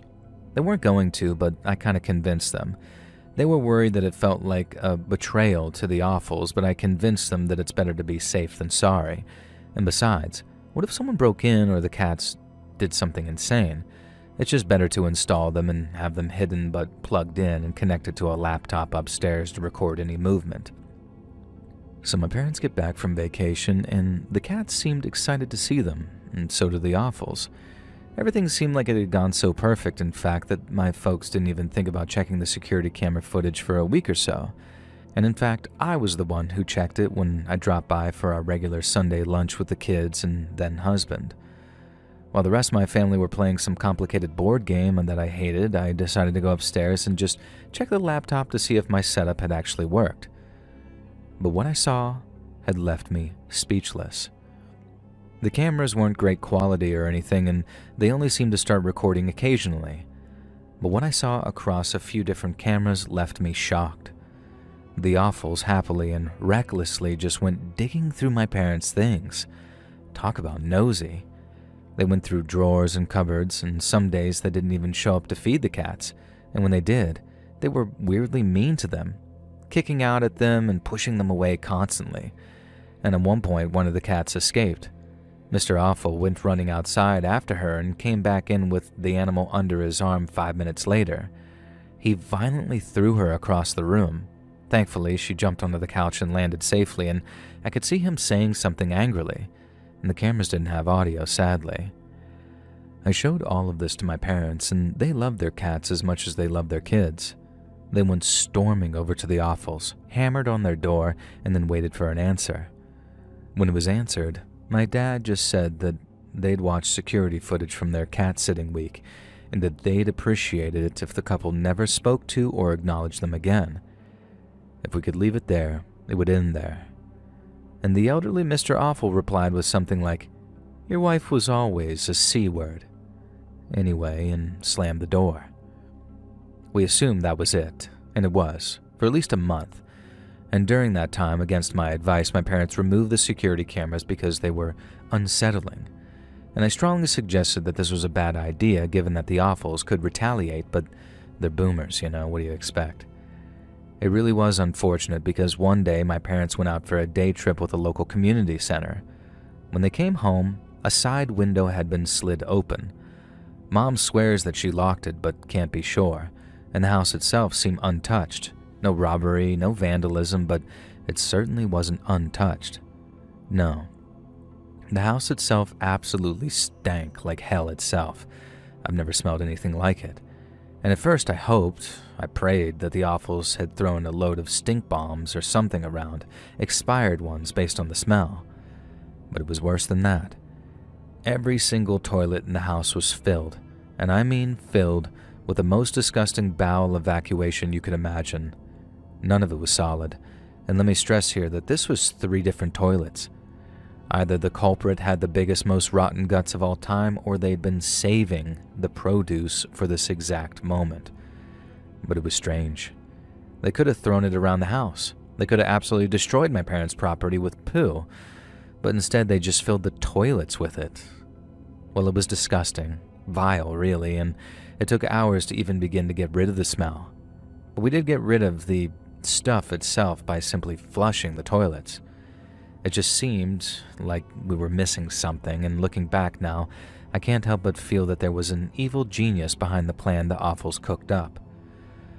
4 days later, the smell came back, only it wasn't quite the same. The parents had been in and out of the house so naturally that they became paranoid that a toilet had been filled again. But no, nothing. In fact, the bathrooms were bizarrely less disgusting than other rooms. The living room was the worst, and then the kitchen, the utility room, and then the hallway, which almost seemed to have a smell which was hidden more than the others. And it just got worse and worse. One night, shortly after my husband had left, in fact to run away with his parents' soulmate, I received a phone call. It was my mom, begging to come stay with me. My home was miserable with the kids missing their dad, and I didn't think my parents joining us would actually be a good idea. I asked why, and she explained that they could no longer tolerate the smell. It was ruining their lives, and they wanted to move out of their perfect bungalow. And I kind of lost it. I said that was it. We were getting to the bottom of this, and we'd already had a guy to check out the drains, so it wasn't that. I knew the smell of dead rats or mice or raccoons, so it wasn't a dead rodent stuck somewhere else. This was almost fishy. And then it struck me. An old prank that one frat had played on a guy back in my college days. They had a fish in his car for a week until it stank really bad, but it was nothing. Nothing compared to this. But I did remember it being similar. And I told my parents to go out for the day and called both my brothers. We went around and searched absolutely everywhere in that bungalow where we might find a dead mackerel or two. And it was far worse than that. And please, hold on to your stomachs if you're squeamish. 2 rotten octopi, 7 mackerel, over 15 other similar fish, a bunch of crabs and lobsters, a bunch of small, liquefying fish. And the worst was when my brother opened the hatch to the loft and an entire rotting tuna fell onto him. If you've never seen the size of a tuna, Google it. And this thing was, I don't even want to describe it. So we bagged up all the fish, including as much of the liquid rot that we could find, and we took them out to the backyard. And then we did another search, and another. And then we filled the house with air spray and fresheners and all sorts of devices, and then we did another search. And by the time we were confident that we'd gotten everything, it was evening time, and we paid for a hotel for our parents that night, and they returned to their property the next day. Dad didn't even pause to think. He grabbed up the ultra-thick garbage bags of fish and stormed over to the offals. If you recall, their son owned a goddamn fishery. Our theory, which was never confirmed but it was obviously right, is that the toilet incident was a distraction to try and cause us to focus on the plumbing when the smell came back. Then, when we couldn't fix it, my parents would leave. Why had the offals betrayed them? We still had no idea. When Dad knocked on the door, Mr. Offal opened it. Dad didn't even give him a chance to speak, and instead, he was ready and threw the contents of the most foul of the garbage bags all over Mr. Offal and the hallway. He managed to get a second bag too, and then a third that coated their front door. He dumped the remaining 2 bags on their doorstep and left. Now we all kind of expected a visit from the cops, but there was none. Likely, the Offals had no idea how much proof we had of their guilt. I guess they'd checked for security cameras since they knew it was a safe place for the fish. But who knows what goes on in the head of people like this? Instead, the Offals went on vacation the next day. While they were away, my mom and dad received a letter. It was from Mrs. Offal.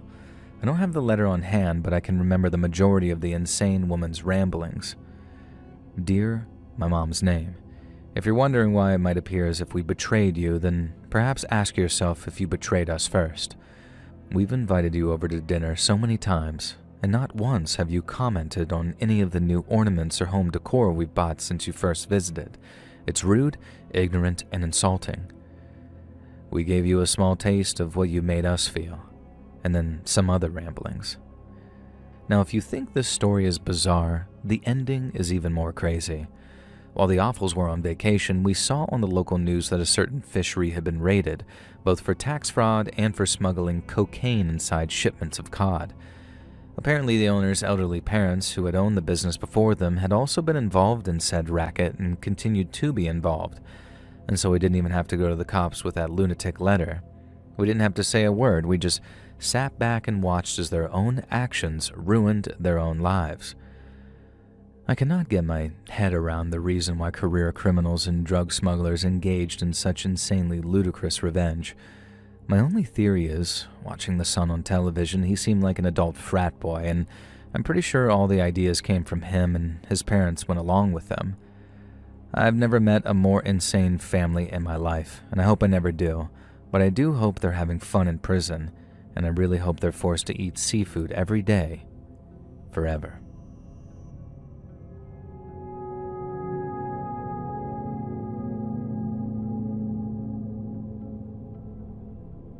This is kind of a sad story for me to tell, even years later. It just reminds me of the worst of the human condition, and I hate being reminded of that. I do believe humans are inherently good, and have done since I was an adult, but at the time of the story, I kind of thought most people were a-holes, honestly. And this is because of how I'd been treated from kindergarten to middle school. You see, I have a birthmark on my face, and I'll be honest, it's not the easiest one to look at for the average person. It's not one of those skin discoloration birthmarks, but it's a series of lumps and, I don't know, roughness. They look like acne scars, but they're not. They're part of my skin structure. I've had so many tests as a kid to see if it was something worse, but it really is just a facial feature that I was born with, and it covers most half of my face. Now, I've never met anyone else with something similar, at least anywhere near the size that mine is. And yeah, it's still there in my mid-30s. I don't want it removed now. I want people to have to face it, pun intended. Now, even since I can remember from a little kid, I've had people calling me freak and other horrible things when I was out in public. Complete strangers for the most part. They just decided to see a child and tell the child and his parents how repulsive he is and how he shouldn't be allowed out. Now, if you don't think this kind of thing happens, talk to anyone with a very visible deformity and you'll be shocked. I grew up used to it, and I don't want to imply that every person I met or every kid I encountered was a hostile piece of crap, but the fact is, most were perfectly lovely about everything. I had a group of friends in every year. I did notice that group was shrinking as I got older and kids became more self-conscious and more aware of their own health and mortality, but it is what it is. At the beginning of summer break between grades 7 and 8, we moved to a different house and moved states as well. Part of me dreaded this because it was a whole new group of people to call me freak. At least when you heard it from the same knuckle-draggers every day, it became much easier to ignore. On the other hand, I was excited because my kid sister was excited, and if there was anyone in the world who was the most sympathetic and kind to me about my birthmark, it was her. We'd been moved in for a couple of weeks, and thankfully I was glad to be on summer vacation. Batman the Animated Series had become really big with kids my age, and I just knew that Two-Face was going to be one of the prime insults that I'd have to endure that year. Looking back, being called a crime lord Batman villain wouldn't have been too bad. Unfortunately, they picked Clayface instead, which wasn't quite as cool. I mostly played in the woods behind my house, either alone or occasionally with my sister. She was only 6 and couldn't go too far or play too hard, so I did most of my exploring alone. Now one day I stumbled on a group of 5 kids. Well, it turns out they were the same age as me, about to move up to 8th grade. 2 girls and 3 boys. They were clearly building some treehouse and had been friends for a long time, and I just stood there looking for a while, kind of daydreaming about making friends like these. And then one of the boys, the leader, noticed me, and I braced myself for a torrent of abuse. Instead, he told me to stop being such a weirdo and come hang out. Now, I did see him shoot the others this sort of warning look, like saying, anything in your dead meat, and that was it. And we spent the rest of the day building the treehouse. I was a pretty good architect at that age, having spent a lot of time building huts and treehouses by myself. By the time we all had to go home for dinner, I think we'd actually become pretty good friends. There was this kid named Freddie, he was the leader, and then there was Rob and Phil, who were brothers, and they were the boys, and then there was a very tall girl named Juliet, and oh my god, the most beautiful girl I'd ever seen, and her name was Grace. Now that night, I just stayed awake for hours, staring at some crack in the ceiling, daydreaming about the future friendship that we'd all have. Staring at that crack was one of the most beautiful experiences in my life. I understood then why people lay in bed staring at cracks in the ceilings and why so many ceilings had cracks. It was fate, imperfection, just like me. And then I jerked off and fell asleep. I met up with the gang most days that summer. We had so many amazing memories, riding shopping carts in the Walmart parking lot, drinking Slurpees outside the 7-Eleven, teaching each other martial arts. I was actually a black belt in Taekwondo, so I was able to show the others a few moves. Now, the first big event happened one day when the boys and Juliet had gone somewhere or other, and Grace sat next to me on the wall, on my birthmark side, and shuffled closer to me. I suddenly felt fingertips brushing my cheek and touching the bumps. I realized that was the first time anyone who wasn't a family member or medical professional had actually touched my birthmark. And then Grace planted a very gentle kiss on my cheek, jumped down off the wall, and sort of skipped off. And she didn't even look back. That night, I stared at the crack in the ceiling again, thinking about things, but mostly Grace. And then a spider ran across the ceiling and frightened the crap out of me, ruining the moment. Now, thankfully, I managed to squash it with a Nike shoe that I had and got some sleep. When I arrived at the treehouse the next day, I could hear the others were already up there, earlier than we'd discussed. It was only 3 days until school started, and we were all really nervous about that, or so they said. When I climbed up into the treehouse, I was taken aback by a few things. 1, all my friends had nasty, cruel looks on their faces. 2, Grace was sitting extremely close to Freddie and was now holding hands with him. Freddie said something similar to, "Oh, look, it's the freak." And then it all came out. They were tired of pretending, tired of stringing me on. Someone like me didn't deserve to live. I was God's mistake, which, in my opinion, he doesn't make, but they wanted me to feel joy and friendship only to strip it away from me. They paid Grace $10 to kiss me on the cheek and said it was the most vile thing she'd ever done. She told me she had nightmares about it all night. The others chimed in too, with every slur I'd heard before and some new ones added on top of that. Rob actually was the first person to call me Clayface, and oh boy did he make sure that that one stuck throughout 8th grade. Freddie and Grace told me that they were going to make my final year of middle school a living hell. They were pretty popular, and if they told everyone that I was some freak, then I guess I just was. They started listing off these rumors they'd planned to spread. I was so ugly the only way that I could get with a girl was to force myself on her. And my parents tried to put me up for adoption every year until I was 10. I was thrown out of 3 schools for being too gross, all sorts of stuff. And then before I could open my mouth and say anything, they told me that if I said a word of this, if I breathed a word of any of the bullying or reported it, then I wouldn't be the only member of my family to have a deformed face. Wouldn't it be interesting if my kid sister had a scar on the other side, they said.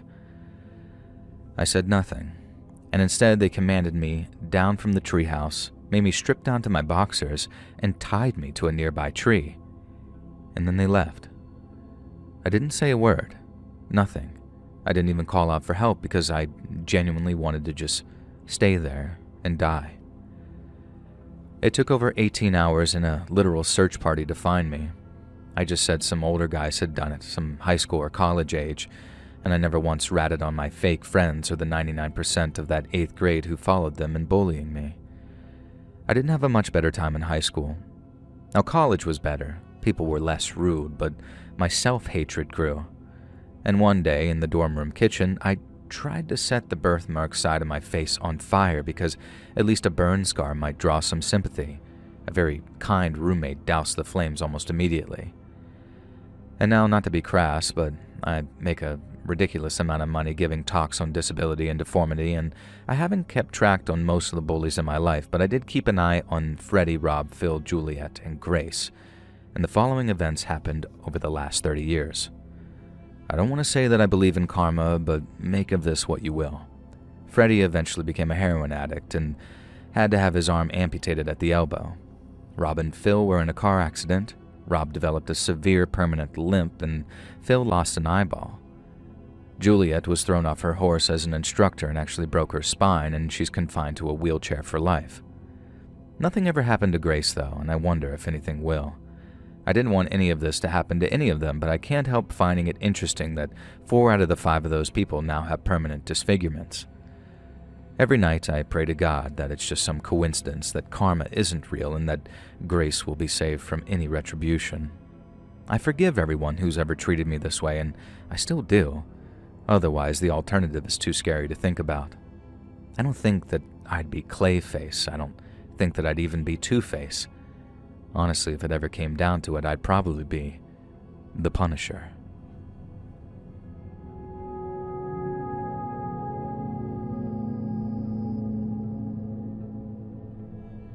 So this was a strange and absolutely baffling incident of betrayal that I can't get my head round to this day. Just bizarre and strange and terrifying. It all started when the girls at work invited me on a night out. This wasn't common, but it wasn't unheard of either. I usually attended. There had never been a problem before. We crawled a few bars and did some karaoke. There were about 5 of us, so we decided to walk to the taxi area down the block. Now, before I even had time to react, a very fit-looking man dressed entirely in black with a balaclava sprinted past me and stole my purse. Well, crap. There goes everything, I guess. Bank cards, phones, mementos, all the crap that you accumulate over the years in there. And when I got home, I was just sobbing and in tears. Now, my hubby, who'd waited up for me, asked what was wrong, and I told him everything, and that I was going to report the theft to the cops. Now, my significant other was a police officer, a uniformed officer, so I expected him to be all for it and offer me a fast track or something. I don't know. But instead, he absolutely adamantly told me that going to the cops was probably a bad idea, and he said that they'd make me feel like crap, they'd make things worse, and they'd try and imply that somehow it was my fault. He said the best thing that we could do is just urgently cancel the cards and the phone and just move on. Now, I wasn't comfortable about this, but like I said, he was a cop himself. Why would he be wrong, really? And so he was incredible after that. Super supportive and thoughtful, and he helped me cancel everything and buy me a new bag. In return, I guess I was a lot more affectionate with him and spent more time with him. We were only in our late 20s, but I'd always had a really low intimacy drive, so I started pushing myself to be more up for it, as they say. He was being such a sweetheart that he deserved a reward, and even started getting me from work every day instead of me insisting that I walked home with the girls. He was always by my side. Months later, I was doing some spring cleaning while hubby was up north visiting his parents, who I didn't really get along with. And so I was going through the guest room, cleaning it out, when I found a black sack with a few items in it. I didn't recognize most of them. They were just small keepsakes, like lockets or a Tamagotchi, a really weird collection. But then I found this old, folded photo in there.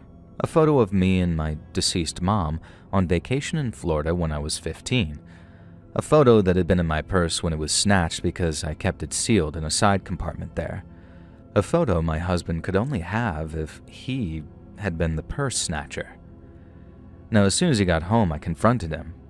I expected him to deny it, but he just didn't. Instead, he asked, Couldn't I see? Couldn't I see that he'd done a good thing?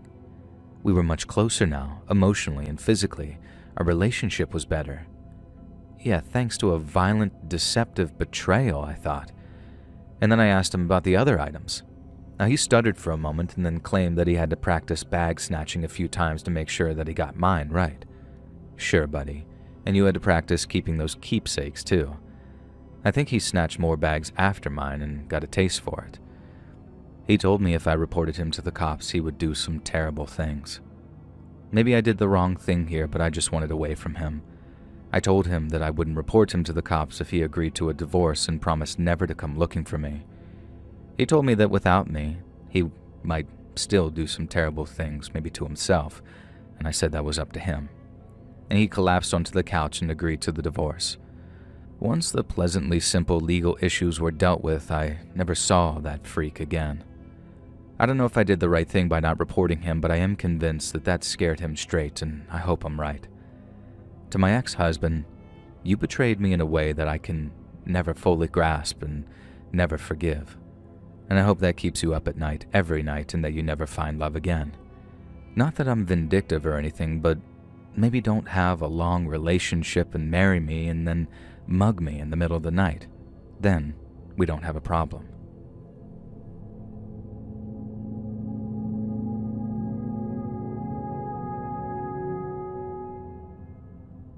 So I have a really messed up story about my grandmother, Clarice. So between the ages of 4 and 8, from what we can gather, her mother was poisoning her. My grandma was this sickly child, but back then, medical doctors weren't quite so competent and thorough, and so she was just given some nebulous medicine and was forced to grow up dealing with regular throwing up. She could barely keep food down. She was crazy weak and only attended school once a week, if that. She had some friends who tried their best to make her feel more cheerful. One of her friends, Betsy, dropped by unannounced one day. The front door was slightly open, and so she just kind of walked in because she was that kind of brazen girl. And there she saw great-grandmother preparing some soup over the stove. She dished out a bowl and then reached up into the cupboard for a box, and then using that box, she scattered a tiny amount of powder into the soup. Betsy recognized it right away because her dad had a barn. It was rat poison. Great-grandma was poisoning my poor grandmother. Betsy quickly snuck out of the house before anyone could see her, thank God. She told her parents exactly what she'd seen.